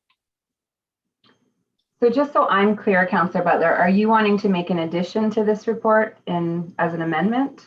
I do want to add the number 14, regardless of whether this report gets defeated or accepted. At least we have a provision in there that will protect us for the future. Okay, so Madam Clerk, did you understand what that? I understood that she wishes to add a special provision for the owner agrees and acknowledges and agrees that the number of greenhouses will be limited. I didn't catch the number and the number of plants. I can read that again. So the owner acknowledges and agrees that this site plan approval is for 20 greenhouses with a total area of 6,680 square meters and a total of 987 plants. Okay, that amendment is on the floor. Is there any comments or questions? Councillor Noyes? just, I will be supporting that. I'm just wondering if we should, rather than just put 20 greenhouses and so many plants, put it should not exceed, because if they want to build 10 greenhouses and they don't want to grow 100 plants, we're not going to argue. So I would just add that it did not exceed that amount. Okay, so that sounds to me like a friendly, friendly change, if that's okay with you, Councillor Butler. Okay, I see her nodding. We're still on the amendment, so Mayor Redekop. I just wanted to understand this. So by specifying the number of greenhouses and the number of plants, it's felt that that creates a parameter with respect to this approval. Is that correct? Councillor Butler? Yes, because I don't know if you remember my conversation at the last council meeting when this came up. What they're trying to do is plant a sea of green, which means that each planter takes up a foot. And so really, if you looked at the number of plants that were granted by Health Canada for them to grow indoors, the requirement of 20 greenhouses isn't necessary, but 4, perhaps 5 at a maximum could be. But when I was speaking to the director of planning, she did mention that we really can't dictate the number of greenhouses that they should have or shouldn't have. They've asked for 20. And so in order to stay in line with the 20 greenhouses that they have on their site plan, and that they have permission for 987 plants only, not to exceed that within the 20 greenhouses. Does that make sense? Well, I think what you're driving at is, so if they wanted to plant more or grow more marijuana, they'd have to come back to council for further approval. Well, they would, and they would have to have special licenses that were approved by the federal government in order to Right. back to us. Yes. So then if I might, Madam Chair, this is to Ms. Dolch. The fact that the application has been for up to 20 greenhouses or 20 greenhouses, that really is the extent of the approval they're seeking right now. So we're, by adding paragraph 14, specifying the number of greenhouses and the number of plants, we are requiring a further application if there were additional greenhouses or plants that this developer wanted to grow, this grower wanted to grow. Is that correct? Ms. Dolch? That's correct. This provision then would require them to return to council if they wanted to add additional greenhouses or add more plants if they received approval from Health Canada to do so. And if I might, Madam Chair, just one final question. And so because the application is limited to 20 greenhouses, an appeal to LPAT isn't going to jeopardize paragraph 14 because they can't really appeal against something that they've only asked for, which is 20 greenhouses and 900 and whatever plants. Is that, I wonder if Ms. Dolch agrees with that. Ms. Dolch? Through you to his worship. Yes, that's correct. Obviously, that's something they put forward. They let us know how many plants they have. They've told us that, and we've clarified that the 20 greenhouses would accommodate that number. So I feel that obviously the board would take that into consideration. Thank you. Does any other members of council have any questions regarding the amendment? Councillor Lubberts? Oh, not on the amendment, no. Okay. I'm seeing no more hands up, so I will call the question on the amendment. All those in favor? That amendment carries. Now we're back to the original motion. Councillor Lubberts? Yes, thank you, Madam Chair. In the special provisions, Schedule H, number 11, can we, or can someone explain to me how the testing will be done? And can we ask that the groundwater testing be done by a third party. Or maybe it already is, I don't know. Ms. Dolch? To the counselor, it is done by, they have to submit it to us, so they hire somebody to do the groundwater monitoring, submit us the reports. Obviously, if we have concerns, at that time, we could ask for a peer review of that work, but it'll depend on the findings. Obviously, when you hire a groundwater consultant, they are professionals in their field, so we usually rely on their professionalism. But should there be some concerns that we're made aware of, we could always ask for a peer review of that report. Okay. Okay. Councillor Lubberts? And where are the proponents for this project? Where are they as far as complying with the fence and removing the fence and replacing it with frost fence, chain link fence? Ms. Dolch? Thank you, Chair, through to Councillor Lubberts. So with the fencing situation, they put up the wood board-on-board fence. It didn't comply, one, with the site plan that they've submitted. So once this is approved, obviously the site plan is in place, and then they would have to remove that fencing because it wouldn't be in accordance with the site plan. In terms of we had previous bylaw infractions on fencing, and it was because the fence was in disrepair. So that portion of the fence was removed, but we are working with the applicant right now to remove the remaining fence. That wouldn't be in accordance with the site plan if approved. And if I may, just bring to your attention, in the memo, it does speak to that Appendix 4 of the memo should replace the existing Appendix 4 in the report. And that includes all the additional special provisions that were done through all the questions that were asked by council, just to alert you to that because this report was obviously postponed. Okay, thank you. Councillor Lubberts? No, that's all. Okay, is there any additional questions or comments? Councillor Noyes, then Mayor Redekop. Thank you, Councillor Zanko. In regards to number 10, which is the cannabusters, right? Where it talks about the odor control and them implementing cannabusters, it talks about that they maintain the system in accordance with the manufacturer's specifications. Is there any way we can ask them to provide, when requested, the maintenance records? I know that when you talk to people in other areas that have a problem with odor, including those who are using cannabusters, the problem is that they're wonderful as long as they're being maintained, but if they're not maintained, then it doesn't matter what you have. So I'm just wondering if there's any way we can look at the maintenance records if that they have to keep track of it, and then if we request, they have to provide it. So if we get a complaint, we can look at the maintenance of the machines. Ms. Dolch?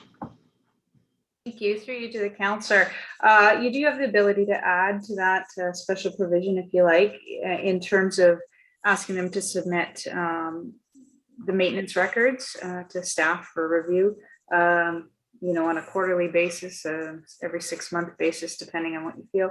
Or alternatively, you can just include that staff at any time can request the maintenance records of that system. If I can respond, I think either or, whatever you would recommend, as long as there's some provision that if we do get complaints of odor, that we have some recourse to say, okay, provide us with the maintenance records. And they say, well, no, we don't have to. Go pound salt. But this way, if it's in the site plan on the provision, then we have some legal right to request that and get that information.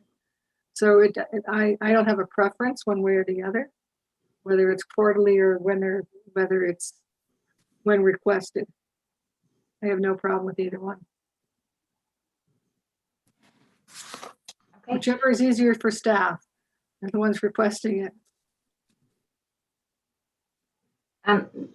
Ms. Schofield, in order to make that addition, would Councillor Noyes have to move an amendment?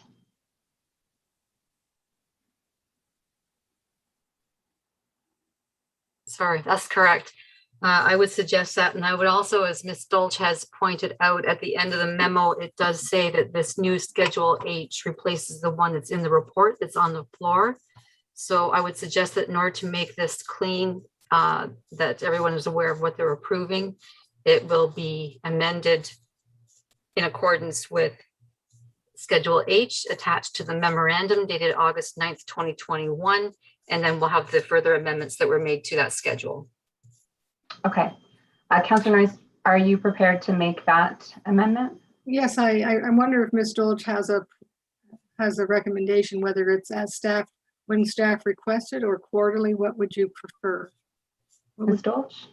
To the councillor, what I would suggest is that perhaps on the end of sentence 10, where it says owner shall maintain the system in accordance with the manufacturer's specifications, and then we continue, and that all maintenance records be submitted to town staff.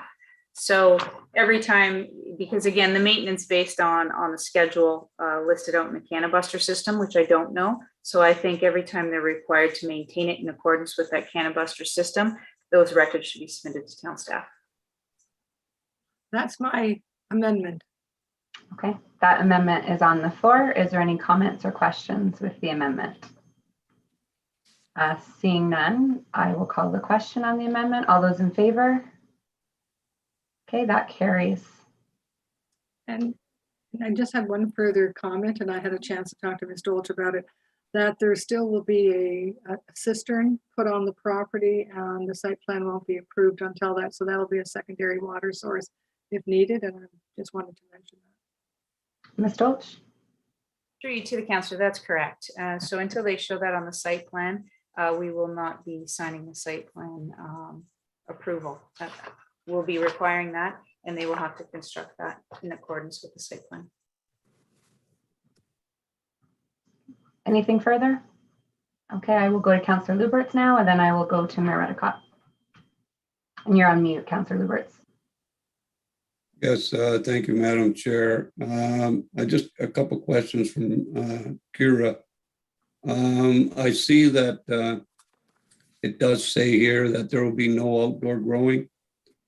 And I'm assuming that the owner and their lawyer has reviewed that and agreed. Ms. Dolch? To the councillor, that's correct. They're aware of the no outdoor grow clauses. And further to what Councillor Noyes was saying about the water, it says in here too that they won't be using, they're not going to drill a water well. Did I read that in there? Ms. Dolch? To the councillor, that's correct. It does say that the prohibition of the use of drilled well water for water supply it's a prohibited use, the well. Okay.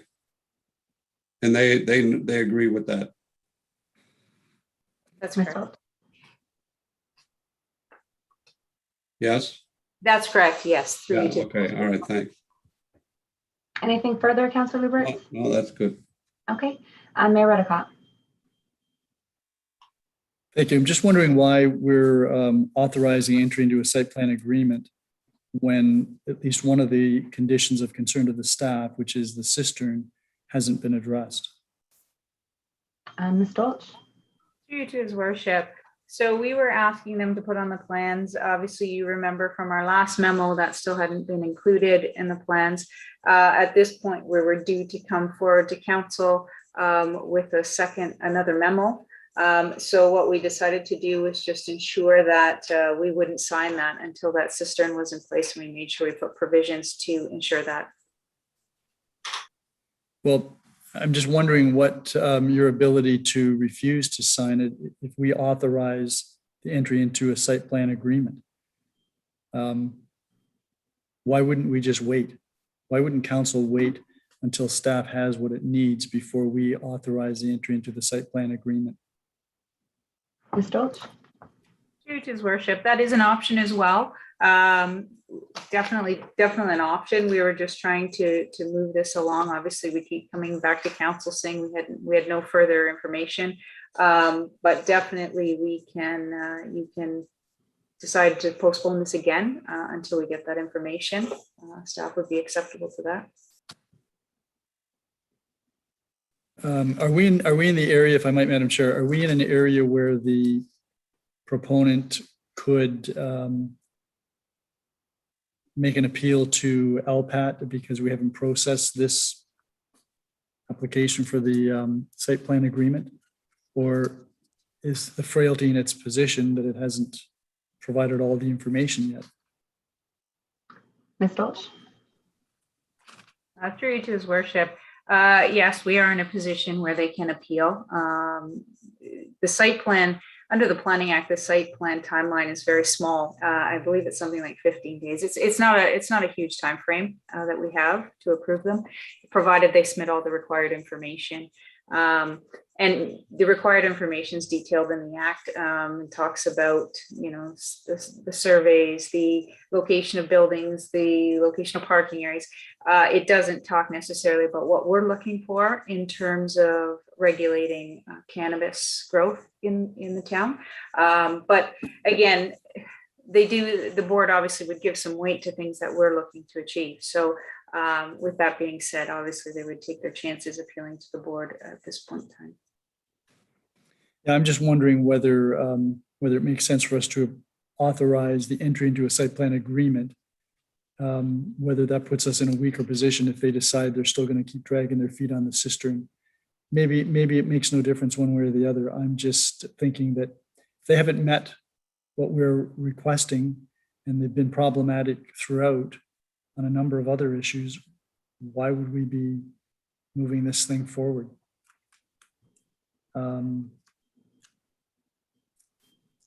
I'm thinking it should be postponed until they provide staff with the information that it needs. That's kind of my view, Madam Chair. I don't know, maybe the other members of council feel differently and want to get this off our agenda, but we can do that by simply deferring it until such time as staff has. In this case, the only item I guess left is the cistern, the location of the cistern for the backup water supply. Maybe that's not that big a deal. Well, based on the tone of fellow councillors, I think they probably would support that motion if you were to put that on the floor. Then I'm putting that on the floor, Madam Chair, that report PDS 12/2021 be deferred until such time as the proponent has provided staff with the information it requires regarding the location of the cistern on the property. Okay, I will call the question. All those in favor? That carries. That brings us to our next report, PDS 66/2021, proposed bylaw amendment for 3719 Highland Drive. Can I have a mover, please? Councillor Butler. That report is on the floor for comments or questions. Councillor Noyes. Thank you, Councillor Zanko. I'm trying to clarify the parking situation here. And if there's no parking allowed on Highland, and that's where the current residents is parking their cars on what they call the town paid property, if we actually, if the town actually enforced the no parking, then from what it sounds like, this house, which is in a short-term rental, will have relatively no parking spaces at all, except for perhaps the one at the garage. Am I correct on that? Mr. Vanderveen, did you want to answer that question? Through the chair to Councillor Noyes. Yeah, I mean, certainly parking on the road allowance normally isn't permitted. It's something we could look at through bylaw enforcement. It is an existing situation. If this application is approved, as I mentioned earlier, we will require that the retained lot actually install on-site parking on a go-forward basis. Councillor Noyes? Okay, I'm sorry, I'm having a hard time hearing Mr. Van der Veen, so it's not an existing use now, it's an existing, like, they're doing what they're not supposed to be doing. So I wouldn't call this an existing use that they're parking on Highland on the town property. That's not something we've ever allowed. They're doing it, but they're not doing it legally, so to speak. So I don't think it's an existing use. And if we ask them to create the parking, let's say we stop that altogether, you can't park where you can't park, and we approve the severance, where would they put the 3 or 4 cars, what I understand from Debbie, that they're now using when they're renting the property out, if they have no property left because it's now severed and a new house is there? Like, I'm trying to look down the street saying, okay, they shouldn't be parking there, so they only have one small parking spot by the garage. Where could they possibly create more parking spots if we sever this lot? Because to me, I would think that if we prevent them from parking there, they're going to have to use some of the property they want to sever for parking. Am I reading more into this than I should? Mr. Van der Veen? Through the chair to Councillor Noyes, I'm just going to share my screen and pull up the air photo of the property. Just one moment.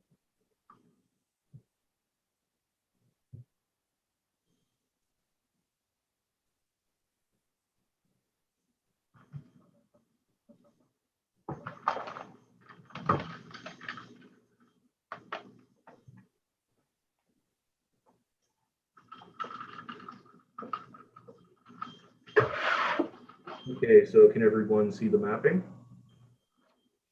Yes. Okay. So this is the subject property. The proposed new lot is essentially being created down here. So new parking would require a new entrance permit off of Highland, and the parking and driveway would be located in this side yard.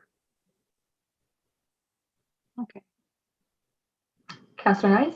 Okay, is that allowable? Then, like, would that create any problem with the side setbacks, side yard setbacks or anything like that? Mr. Van der Veen?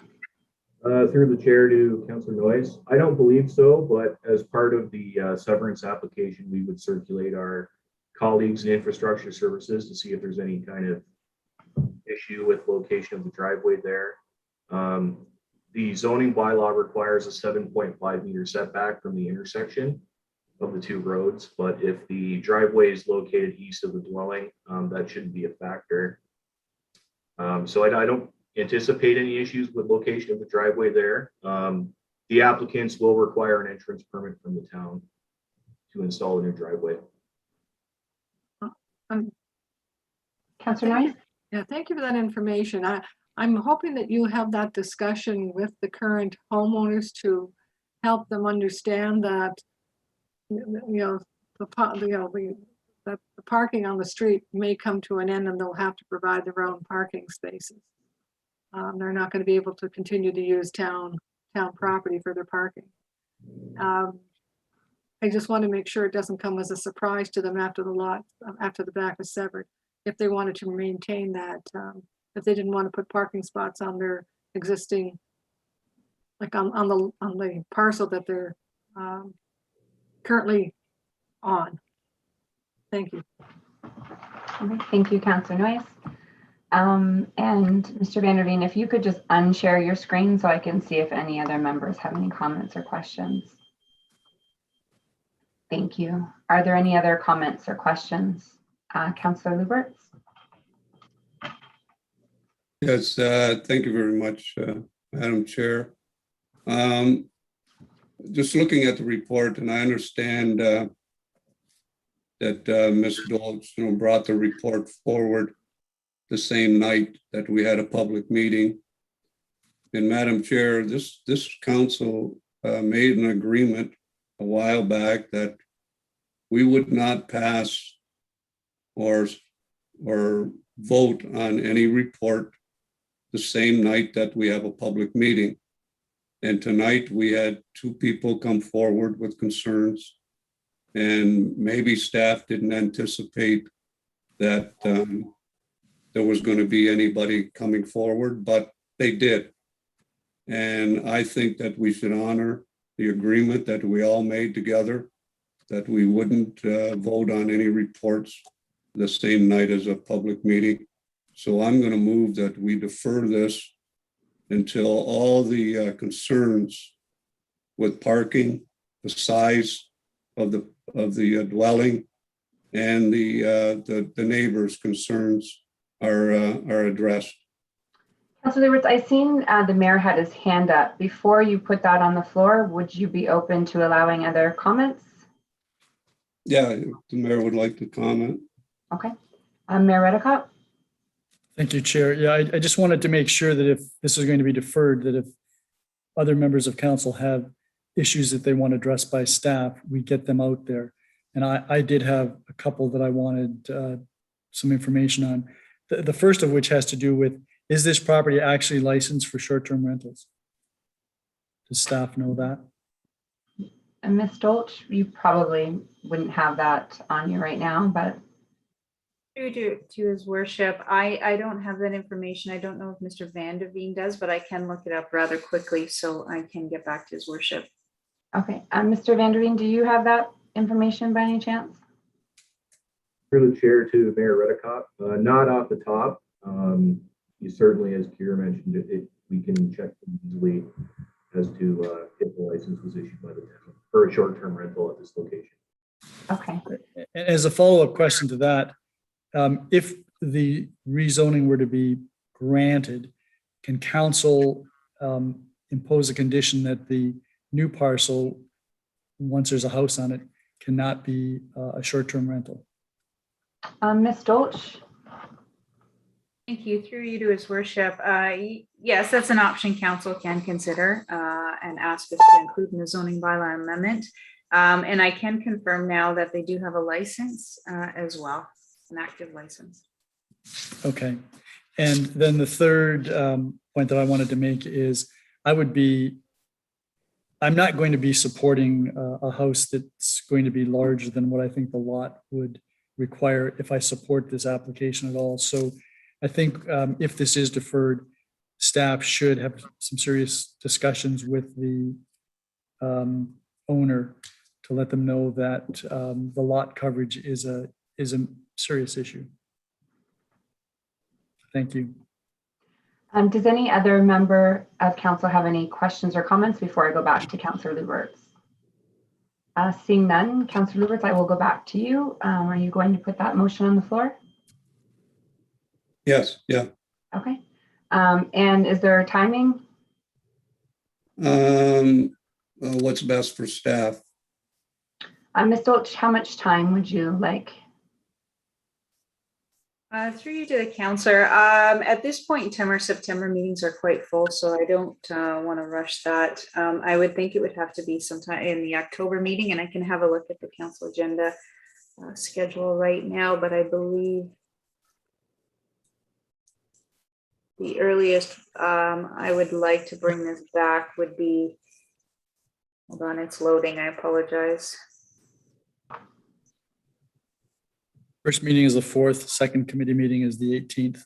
I would suggest the 18th if possible, because we do have to back up the reports about almost a month through the review process. Okay, Councillor Lubberts? Yeah, is that it, the 18th? Yes, October 18th. Over 18th, okay. Okay, so that motion is on the floor. If there's questions regarding the timing, please put your hand up.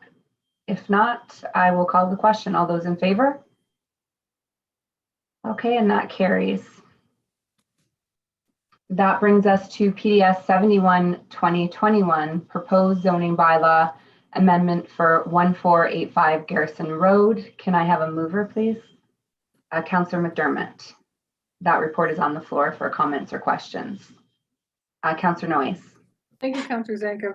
In reviewing the report, I see that that there's a memo of understanding that if they don't build another hotel that has 107 hotel rooms, that they will then have to pay $10,000.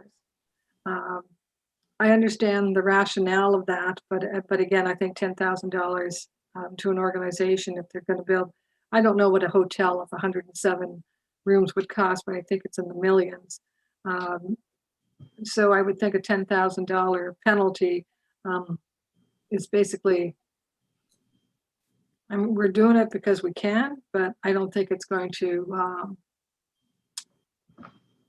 I don't think it's going to help us get another hotel for 107. But having said that, I do think the need for another senior residence is very much needed in this town. And I do hope that they do follow through with their promise of building another hotel within 2 years. But again, I wouldn't think the $10,000 will really make them or break them.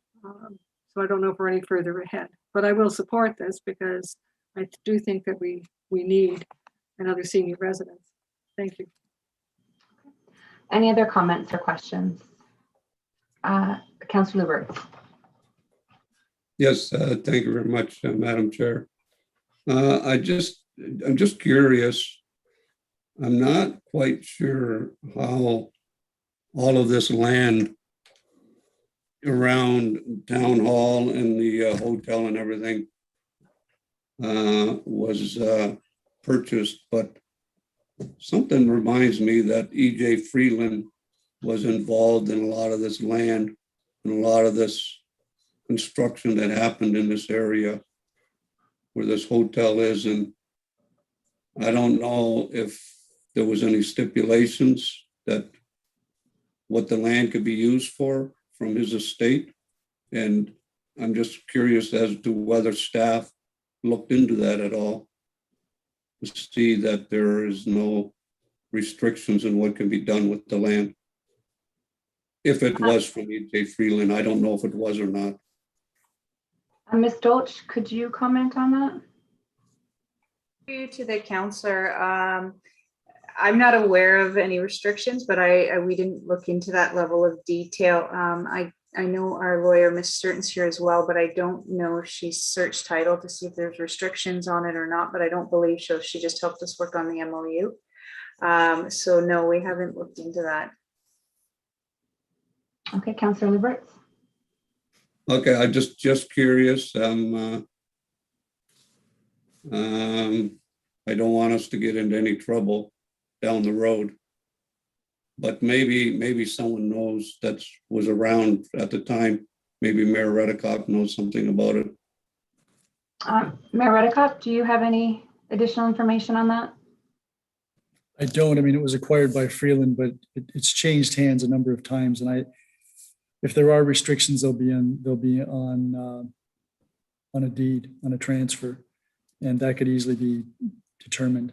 I shouldn't think that the current owner would purchase it knowing if there were restrictions that they couldn't proceed to do what they're doing, but I don't know that. And I certainly wouldn't claim to know what's on title. Okay. Well, I'm going to assume that Ms. Dolch is going to be looking into that. Yeah. Anything further, Councillor Lubberts? No. Okay. Are there any other questions or comments? Seeing none. Oh, sorry. Mayor Redekop. I just had some questions here. I know that there's a reference to an Appendix 4, which is not attached to the report, and I'm not sure how current that letter was.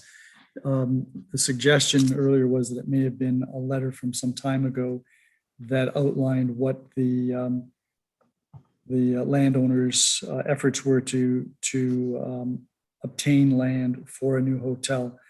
So for clarity, is that an old letter or was this a more recent letter? Ms. Dolch. Due to his worship, it is an older letter. It's from March of this year, so it is a bit of an older letter. And I can see if Mr. Ware has any new information that the applicant may have shared that's more recent. Ms. Delaria, would you like to comment? Thank you, Madam Chair. The letter that is not attached to the report, Appendix 6. That's like Ms. Dolce has said, that was dated March 30th. That letter basically outlined that the applicant had committed to provide another hotel, but that letter was not firm enough. So that letter was not acceptable to staff and council. So that's the reason we are getting into the MOU now. So if I might, Madam Chair, do we know if there have been further efforts by the proponent here to acquire land to construct a hotel Ms. since Deloria? March? Madam Chair, I'm not aware that how far they have proceeded with acquiring another property. No, I do not have that information. The MOU provides a lot of latitude with respect to how the owner would, the owner of the Clarion would be able to fulfill the 107 hotel units, and they could be a number of ways. My understanding is that the owner has acquired another hotel in town. Is that correct? Ms. Dolce or Ms. Deloria? I'm not sure who would like to answer that. I can respond to that. Through you to His Worship, yes, they have acquired the Comfort Inn Hotel, so they do own that property as well. The provisions of the MOU does speak to the fact that they do have to provide an additional 107 hotel units.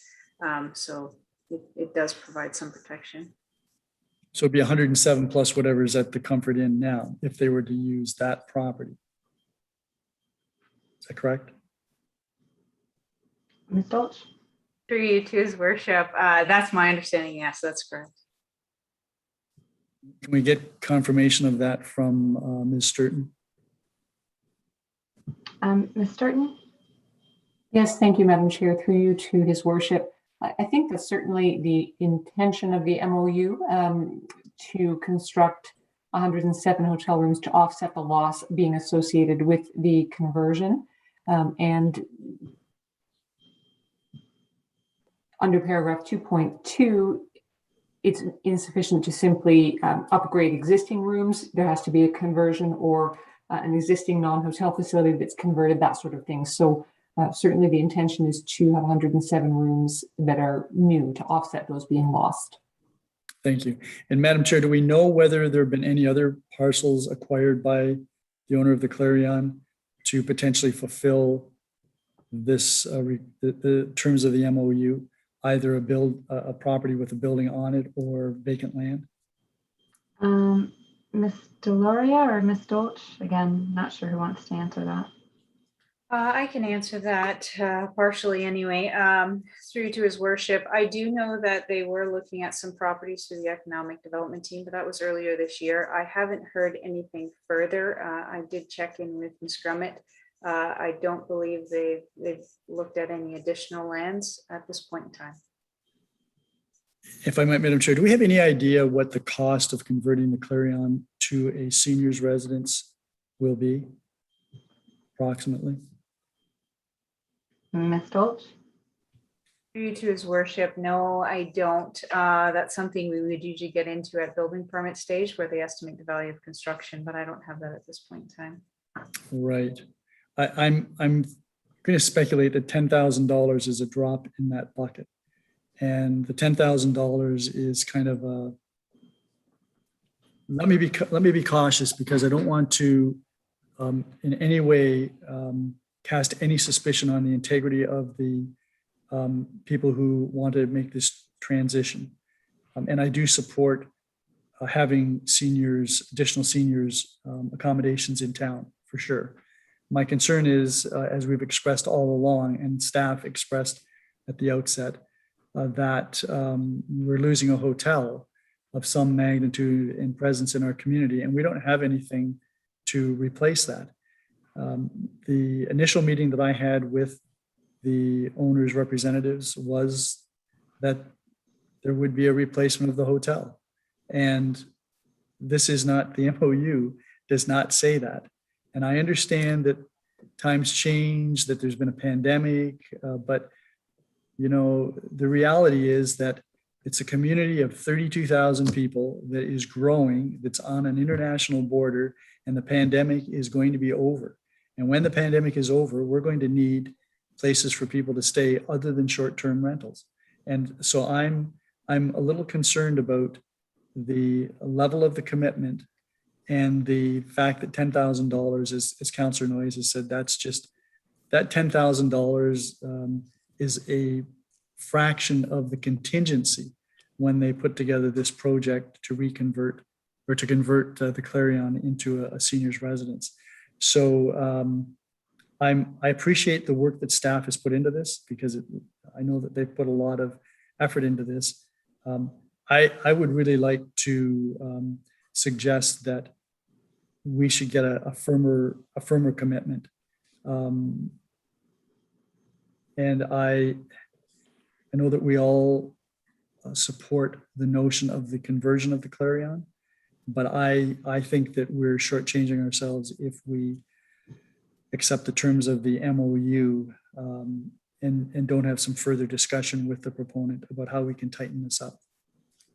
Those are my comments, Chair, and after everyone is finished, I'd like to move that we put this over for 1 month so that we can have those further discussions.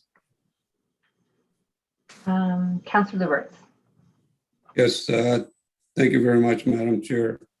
I'm just wondering if we have a memorandum of understanding that they will replace 107 rooms somewhere else in town. Can we work out these two projects in tandem so that they're working on the 107 units at the same time they're working on doing their conversions? And that way we can be assured that the 107 rooms are going to be fulfilled. I just want, can we require that it all be done in tandem? Ms. Dolch. To the councillor. The concern, I know from their perspective, the concern is right now, obviously COVID and the need for hotel rooms at this point in time. And they have some reluctancy to make that commitment in the short term until they know what the ramifications of COVID are going to be. And that was why the 2-year time frame for construction to begin, so that it gives them a little bit more time to assess the impacts still going on with COVID and determine, the best location and things like that. So I know that was one of their concerns. So if we ran it together in tandem, I'm not sure. We can ask the question, obviously, of them to see if that's something they would consider. But I do know that was a big concern of theirs, the 2-year time frame,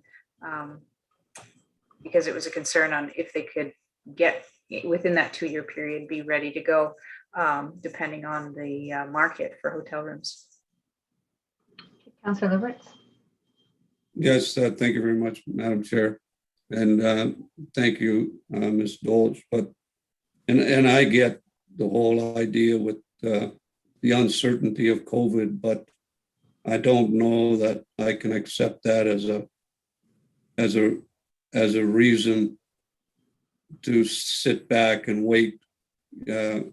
We've got lots of other developments going on in Ontario and throughout the country that aren't sitting back because of COVID. And so, I'm in agreement with the mayor that I'm a little concerned about their level of commitment. And if they're committed, then COVID won't get in the way. So, but I think it's something you should ask, that that we work together with them and they work with both projects in tandem. Okay. Anything further, Councillor Lubberts? No, that's fine. Okay. Does any other member of council have any questions or comments?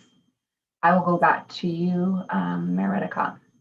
Thank you, Madam Chair. So I would move that we defer this report to the council committee meeting of September the 13th to permit further discussions with the proponent regarding the MOU.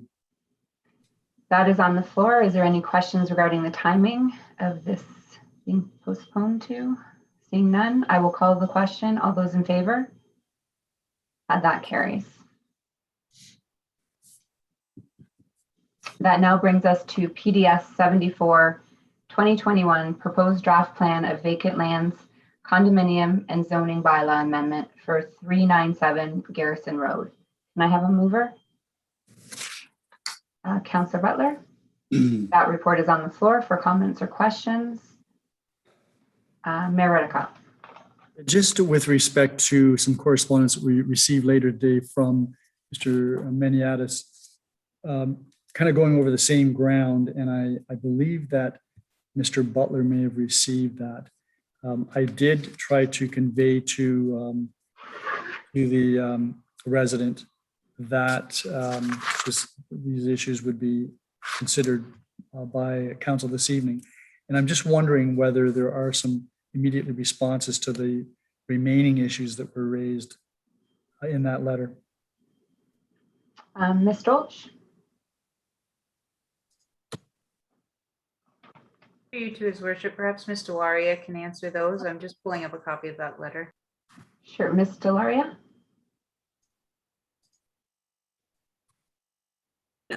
Thank you, Madam Chair. I'm just looking at the email as well. Most of their concerns are the same ones which have been outlined in the report about the second access, the loss of parking, and then the reduce the number of parking spots for the restaurant. So in my opinion, we have already answered those questions in our report. I'm just, bear with me, I'm just going through the email again. And they're talking about the private road being too close to the development. I just wanted to mention that this plan has been reviewed by the region. And when the applicant has requested for the second access, that time the access issue and the location of the driveway were reviewed by the region. And that for the safety concern, region did not allow the shared access. So in my opinion, we have looked into all the issues that the applicant has raised regarding the selling of units, that those is not a planning issue at all from our perspective. So okay, no, that's fine. Thank you. I just wanted to make sure I understood that we had, that they're asking for a second opinion from a planner and traffic safety. I guess if Mr. Maniatis wishes to appeal to LPAT, he can do that, and he can hire a planner that can provide him with advice. Thank you. Okay. Any other questions or comments? Seeing none, I will call the question. All those in favor? That carries.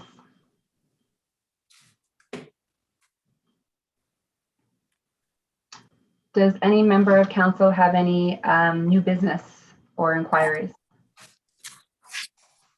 Seeing none, that brings us to the business status report. Are there any questions regarding the business status report?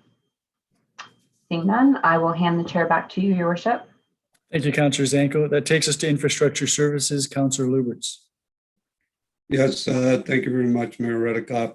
Infrastructure services is now in session. We have no presentations or delegations. We have a few reports. First one is IS 39-2021, 10th Street ditching assessment. Do I have a mover? Councillor McDermott, that report is on the floor. Any comments or questions? Councillor Noyes and Mayor Redekop. Thank you, Councillor Lubberts. I drove by that area today to look at the ditching and that. And it's unfortunate that Councillor Dubanow is not here, because I know this was something he brought forward. And I will support it, but I will say that that's when I'm looking at the ditches, there's other areas in town that are similar to this situation where the ditches are very deep and they're hard to maintain. And I'm just wondering if we're going to start a precedent for this. yeah, and I think it affects about, I didn't count the houses, but I don't think there's more than 20 houses on that street that would be affected by the deep. I think it's just that the ditches are too deep. And there's an area, if you look at the map there, that the parts of it don't, some of the houses don't even have any ditches at all. They're just swales in front of them. The problem actually starts at Oaks Drive to where 10th Street ends, going towards the Queen Elizabeth. That's where the ditches get deeper, and the closer you get to the Queen Elizabeth, the deeper the ditch gets, particularly on the east side. But on the other side, like from Sims to Oak Drive, I don't think there's any problem at all, but I'm not an engineer, but some of the things don't even see the ditch. There doesn't appear to be a ditch, maybe a swale or something like that, but it may be the problem that it's a dead end and there's no place for the water to go, so you have to kind of dig it deep. I don't know. But $225,000 seems like an awful lot of money for to fix the ditches, but I guess it is what it is. I can see that those that are closest to the Queen Elizabeth would have a significant problem trying to maintain those ditches. They are quite deep and quite steep. But I will be supporting recommendation 1. And the residents may not be happy with option 1, I understand, because they have the concrete, in the report it had some of the reasons that they didn't like that. But I don't think we can support option 2, which basically from the staff's perspective is not a good option. It may not work, or it may not have the lifespan that we hope. And that the third option is $750,000. So I think option 1 is the way to go for doing it. So that's all. Mayor Redekop? Thank you. I'm just wondering where we are compared to where we were 5 years ago when this issue arose. Maybe it was even more than 5 years ago. How is this solution any different than what was proposed 5 years ago? Mr. Wolf? Through you, Mr. Chair, it's not different. This was the original proposal back then. Staff made a decision at that time to heed to the wishes of the few, and it didn't turn out quite the way we would hope. There was a lot of negative comments, and we are where we are right now. So is this going to reduce the steepness of the grade that was a problem for some of the property owners? Yes, it will. It will raise the bottom of the ditch slightly to reduce the grade.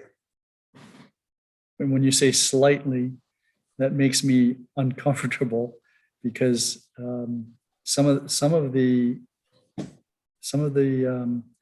grades were quite steep, and that was the concern. Some of the residents were older and were having difficulty trying to manage the ditch, as I recall. Is this going to allow them to cut the grass? Honestly, based on their abilities, I don't know. It will lessen the issue from what it is now, and that was the complaint. We hope to have a system where everything can be maintained to a nice standard like it was before.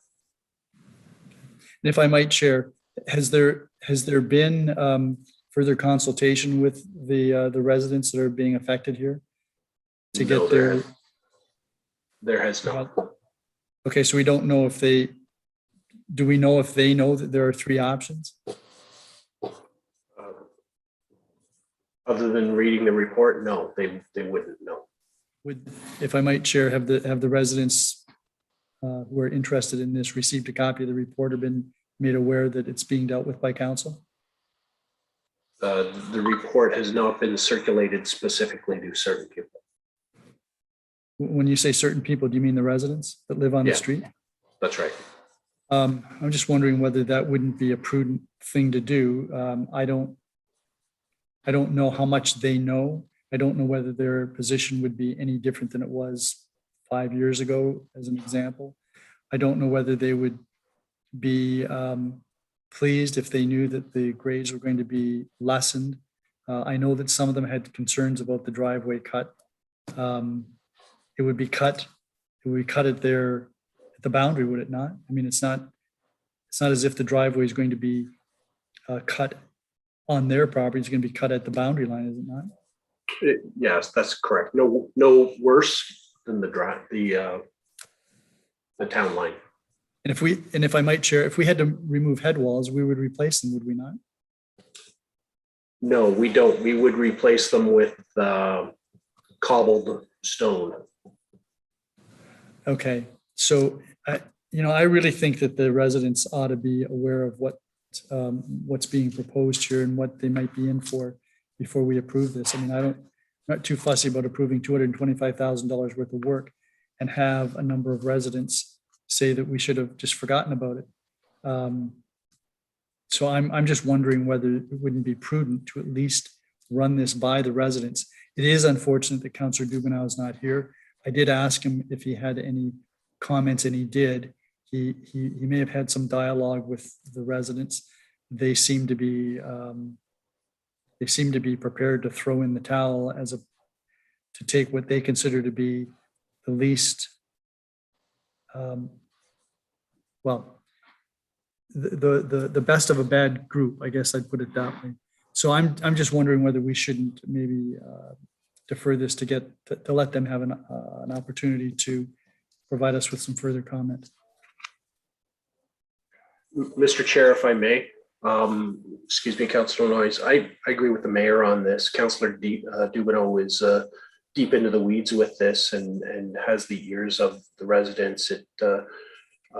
I think it would be best for all suited if at least Councillor Dubanow was at the meeting where this was discussed.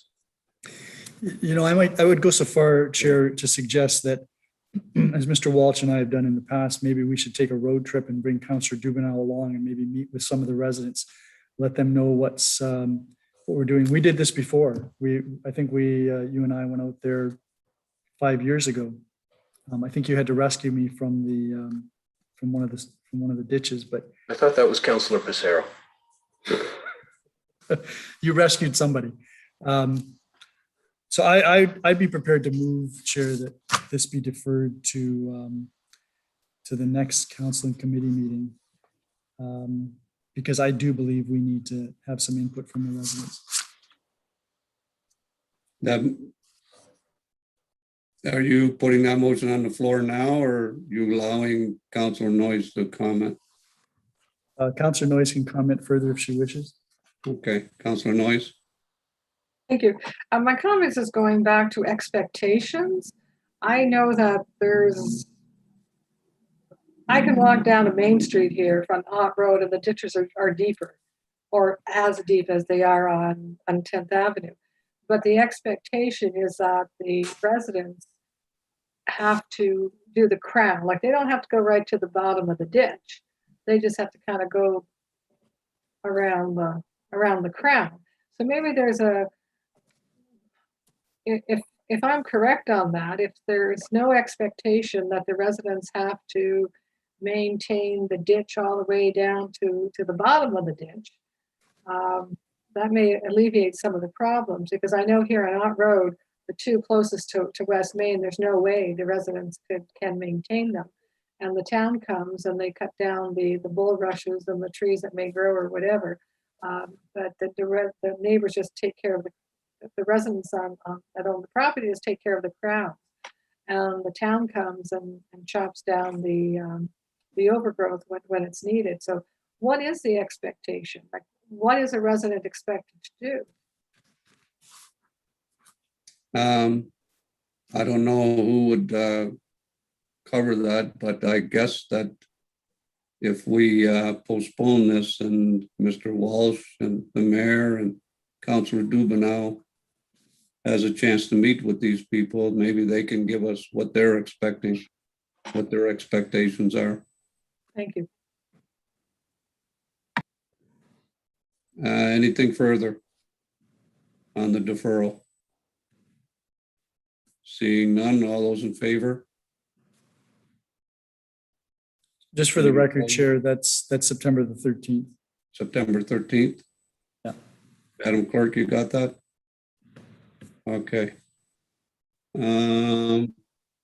That brings us to new business and inquiries. Any new business by any members of council? Seeing none, we'll go to the business status report. Any comments or questions? Seeing none, I'll turn the chair back to Mayor Redekop. Thank you very much, Councillor Lubberts. That takes us to corporate and community services. And Councillor McDermott, is that you? Yes, thank you, Your Worship. Thank you. Corporate and Community Services is now in session. We have no presentations and delegations. There are no reports. We have a number of responses to inquiries. The first being one with regards to the lighthouse tours. Mr. Cookett? Yes, thank you, Chair. On July 19th, there was an inquiry by yourself, Councillor McDermott, inquired whether there would be any lighthouse tours this year. I reached out to Mr. Hutton, our manager of parks and facilities, who reached out to the PAA, which is the Point Abano Association, as well as the Point Abano Lighthouse Preservation Society. PELPS operates the guided tours, and PAA administers the walk-in tours. The operation of the lighthouse tours relies on volunteers directly interacting with members of the public. New COVID protocols in place for town staff would also apply to volunteers, requiring training on new procedures, new documentation, and tracking information. Further, with only 4 tour dates remaining and reduction to the number of patrons on each tour, the number of potential patrons is significantly diminished. The amount of time needed to create procedures, conduct the appropriate training, and the exposure of volunteers would not relate to a large number of patrons actually achieving a tour visit. So therefore, the tours will not be conducted for 2021. Any comments or questions with regards to the lighthouse tours? Then we'll go to the next one. Mr. Cookett, with regards to Councillor Zanko's inquiry about coyote management. Yes, again, this was inquiry by Councillor Zanko on July 19th.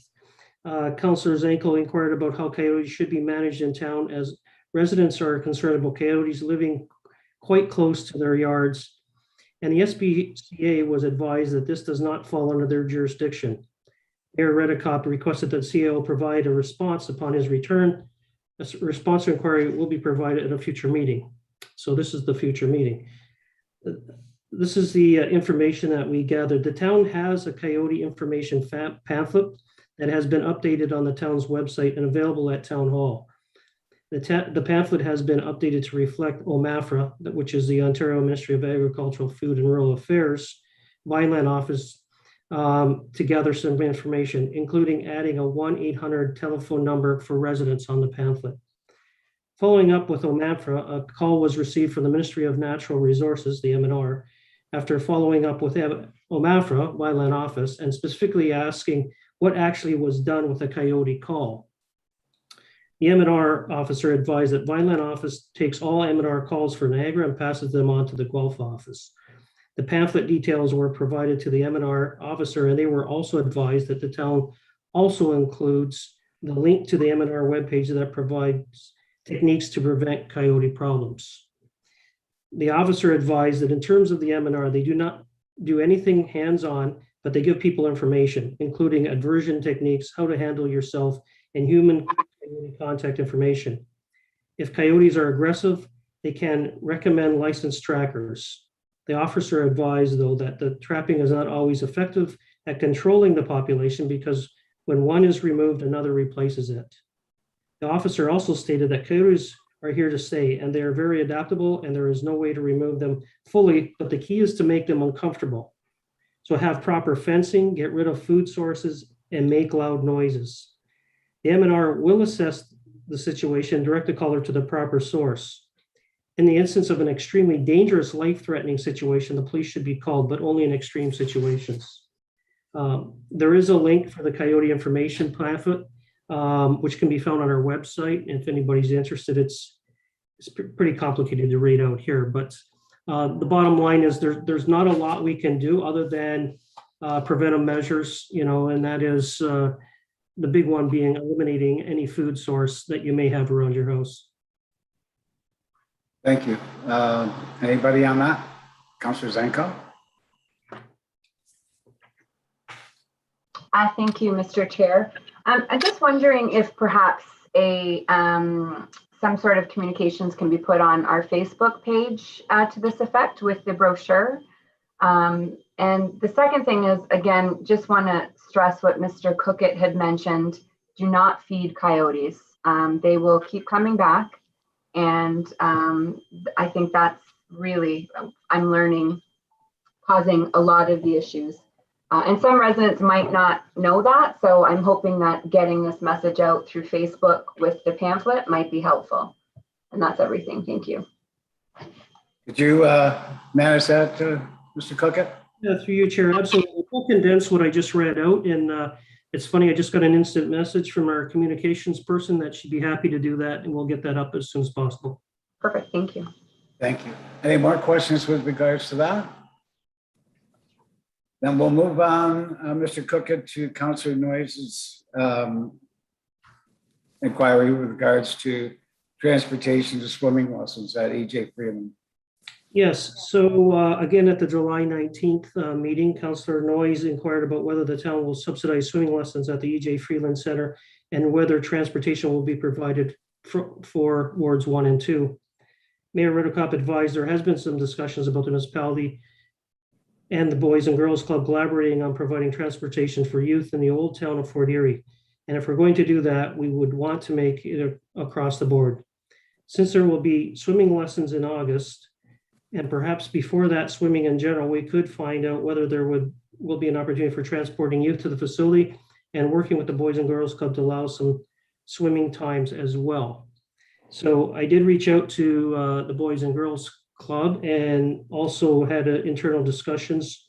The CAO has discussed this internally with staff, and it has been decided that the town would provide free transit for residents to the EJ Freeland Community Center for all wards. A communication plan is in the works. The free transit will continue until October, at which time we switch over to our on-demand system. Residents will need to check the Boys and Girls Club website for the pool schedule. There is a charge of $4 for aquafit and lane swim and can't swim, which is set up for the kids in camp only. Open swim is free, but residents need to call to make a reservations due to COVID-19 restrictions on capacities. So that will all take place as of tomorrow. Anybody wishing to go to the EJ Freeland, the transit system is free. I again can't stress, you should go on the Boys and Girls Club website to confirm what times free swim is and make sure that you book an appointment. Any questions with regards to that? Councillor Noyes? First, I wanted to thank both EJ Freeland and the Boys and Girls Club and the staff for coordinating this. I think this is wonderful.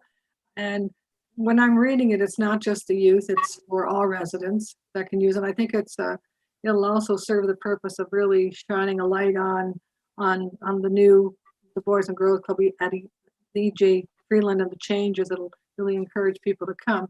Now when I first talked about it, we talked about swimming lessons, but just to clarify from what Mr. Cookett said, anybody who wants to go to the EJ Freeland can go. It's not just for swimming, it's for if they wanted to use of course now the phone rings, didn't ring all day. Am I correct on that anyone can go? It doesn't have to just be for swimming, or is that how I understood the explanation? Okay. Yes, through the chair to you, Councillor, that's absolutely correct. It is free transit to the EJ Freeland, regardless of you're going swimming to work out. It will be free. And I really appreciate that. And I think the residents will also, particularly, there's been a lot of hot days, not a lot of opportunities for swimming. Is it possible for for council to get an email to that effect so that we can put it on Facebook and that to really get the word out, considering that tomorrow's the 10th and it's going to end in October. So the sooner we get the news out, the better. And also with the COVID restrictions too. We can certainly do that. Sorry, through you, Chair, to the councillor. We can certainly do that. We'll polish up this council inquiry and get it to the councillors along with, we'll attach the current schedule for the EJ Freeland Center. And I think to clarify that it's not just for swimming, it's just for anything at the participation at the EJ Freeland. Thank you. Anybody else? Okay, then we'll move on to Councillor Noyes' inquiry with regards to the stormwater retention pond at the end of Pearl Street. Kira, is that you? Yeah, thank you, Councillor McDermott. So the inquiry was by Councillor Noyes on July 19th at the council and committee meeting. Nature of inquiry was Councillor Noyes inquired about the stormwater retention pond in the new subdivision on River Trail. During the rainstorm Saturday, the pond was full, as well as the ditch that comes from it, and that ditch was starting to overflow. The current in the ditch on the opposite side of the road was significant. There is a large ditch that is about 6 to 7 feet deep and 8 feet wide, which usually has no water in it at all. But on Saturday, it was full and had obvious current. The water was going down the creek behind the homes, and the ditch was full. So the water was not being taken in the direction it should have been. She advised she will review the video and pictures of it with Ms. Stolch. Response. Planning and Development Services staff conducted an inspection of the site on Friday, July 23rd, and found that there was some mulch that was partially blocking the outlet for the stormwater management facility for the River Trail Phase 2 development. Staff was able to remove the mulch to clear the ditch inlet, great, and have advised the developer to monitor it on a regular basis. The buildup of debris may have simply occurred as a result of rising water levels picking up mulch from the sides of the pond and conveying it towards the outlet. The pond is designed to retain stormwater runoff from the site and release it at a set flow rate. Therefore, the observation that the pond was filling up confirms that the downstream erosion control measures designed into the system are functioning well. As council may recall, the outlet for this pond is submerged, and therefore a check valve mechanism has been installed to ensure that Black Creek does not drain back into the pond. On the flip side, if Black Creek water levels were also well above its normal water level, the pond may not return to its normal operating water level until Black Creek water levels reduce to its normal water level. This may result in an overflow situation, as the councillor observed on July 17th, 2021. It is important to note that the pond is designed to manage a 100-year storm event. With respect to the existing ditch behind 3645, 3649, and 3651 River Trail, this ditch is a remnant of the former drainage ditch that conveyed drainage from the Edinburgh Road and Lawrence Avenue area across the development lands to Black Creek. As a result of the development, drainage from the existing neighborhood to the south is captured in the new storm system and conveyed to Black Creek via the stormwater management facility. The remaining section of the ditch is scheduled to be eliminated with the development of River Trail Phase 2, Stage 2, and replaced with regular rear yard swale. This existing ditch drains into the existing culvert and head wall that is connecting to the storm system that outlets to an open ditch that is within the Baker Road open road allowance on the east side of River Trail. With the future construction of Stage 2, much of the drainage currently being directed to this ditch will be captured by the new road and conveyed to the pond, and the new building lots will also be graded to convey the drainage to two catch basins located along the bordering property line between the existing homes and the development. As is the case of the stormwater management facility outlet, the lack of water movement in this ditch may also be the result of rising water levels in Black Creek. We have marked up a screenshot with the proposed plan to identify the proposed path of flow and the catch basins that will deal with the drainage in the future in this area. The catch basins have been circled in red, and the swale systems that drain into each catch basin are shown in orange, blue, and green. And if council wishes, I can share my screen to show the drawing.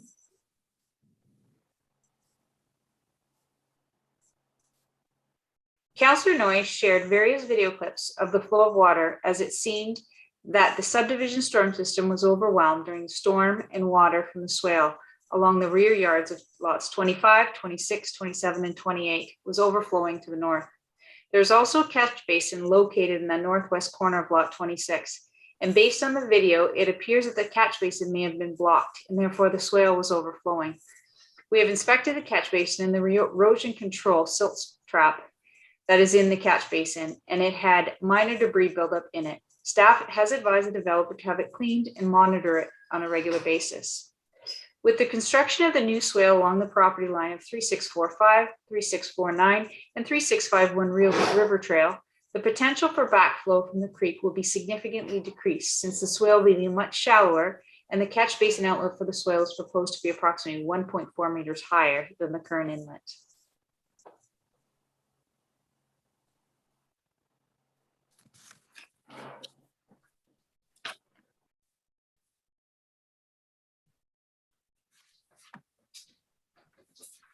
I see that Councillor Lubberts is not here. You're the acting. I'm the acting chair. He's Oh, returned. Councillor Lubberts is back.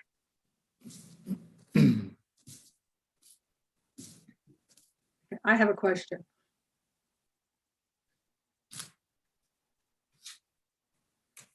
I'm just gonna. You're the chair, Councillor Lubberts, and you're back.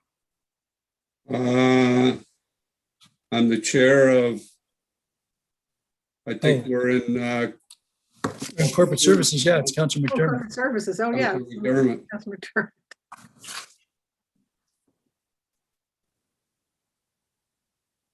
Councillor McDermott froze. So go ahead. I'll step in. You go ahead, Councillor Noyes. Thank you. What they say, when it fails all over. If there's a comment like that. Anyway, I really appreciate the time the staff took to look into this, and my first opportunity to show pictures and video and stuff of the current and everything else. There is a lot of water on that day, and the residents were justifiably concerned when they see a ditch that has no water now to the top, and that ditch is going to be closed off and replaced with a swale as opposed to probably a 6-foot ditch that's about 4 or 5 feet wide. So they do have their reservations. I do hope that everything that the engineers have proposed will manage the drainage issues. And I guess it's going to have to be a wait and see. But this, there has been flooding, not on this particular road, but about a half a block down on the other side. There has been flooding. So anyway, I do appreciate the staff's time. I do hope it works. And I will be giving the residents a copy of this so they will have a better understanding that we really have looked into this and we're not just kind of appeasing the developer. I guess that's it. Thank you. Were there any, Councillor Zanko? Thank you. Just a quick question. I remember years ago, we approved an annual budget to maintain our stormwater management ponds. And I know maintaining is, trimming and grass cutting, but do we not on an annual basis, I would say, wouldn't we check the outlets and make sure that the outlets do not have debris or they're not growing, trees or sediment? Because if not, we're going to be in the mess that we were in with some of these ponds a few years ago. So I'm just wondering what that maintenance of the ponds really looks like on a yearly basis. Go ahead, Mr. Walsh. You can also comment on the status of this particular pond. So my apologies, and I think this pond is slated for maintenance next year. What we do is not on an annual basis, but more of a as we think it's needed basis for maintenance. We do have a number of ponds that have received no maintenance since they've been turned over to the town. That's the cycle we're going through right now. They will be inspected at some point in the future, but it's primarily for sediment removal is what you're referring to, I think, Councillor Zanko. We do give them a cursory inspection to make sure that the outlets aren't blocked, but there's nothing scheduled in that front. Councillor Zanko. Just further to that, I mean, I can tell you that the pond on Bryan Street has trees growing all in it again, and the outlets, there's trees growing out of the outlets. I know that that's going to happen every year, but it doesn't seem like the lawn care really looks at those type of things. So just Thank you. We'll take a look at that. Yeah, I think that would be a good topic for infrastructure services to be reviewing going forward, because I think inspect as we think that's that must be a new method. Okay. Are there any other inquiries with respect to this particular response to council? If not, we still have we've still lost Councillor McDermott. Your Okay. mayor, the mayor, he just called me. He's lost his internet service, so he won't be rejoining us. Okay, well, fortunately, he's at the done. He's almost done. We're at the business status report for corporate services. Did anyone have any questions regarding that? If not, then I'll go to scheduling of meetings. Are there any meetings that anyone wishes to announce other than next week? Monday, Tuesday, Wednesday is the Association of Municipalities of Ontario meeting, which some of you may have already signed up for. There are some meetings with ministers scheduled, and we'll report to the public at the council meeting thereafter. Councillor Noyes, you had your hand up. Yes, there is a meeting tomorrow, our first since COVID, for the Accessibility Committee, and we're actually meeting in person legally at Stevensville Hall, so at 3:30. So this is our first meeting in about 18 months, so I'm very much looking forward to it. Thank you. Congratulations. Mr. Cookett, you have your hand up. Yeah, I know this isn't typical, but I wanted everyone to be aware. At the last task force meeting, COVID task force meeting, there was some information provided about areas that had low percentages of first and second doses. And so what the task force is going to do is provide pop-up clinics. And the only reason I'm bringing this up is we've been in discussion, we being the chief and myself in public health, that there will be a pop-up clinic at the central fire station for Friday the 13th, and it'll go from 1 to 6, no appointments required. We will get that out through social media, but I wanted council to be aware, and hopefully the public that's listening can make their way to central if they've not had received first or second dose. And just for clarity, Mr. Cookett, that's this Friday. Correct.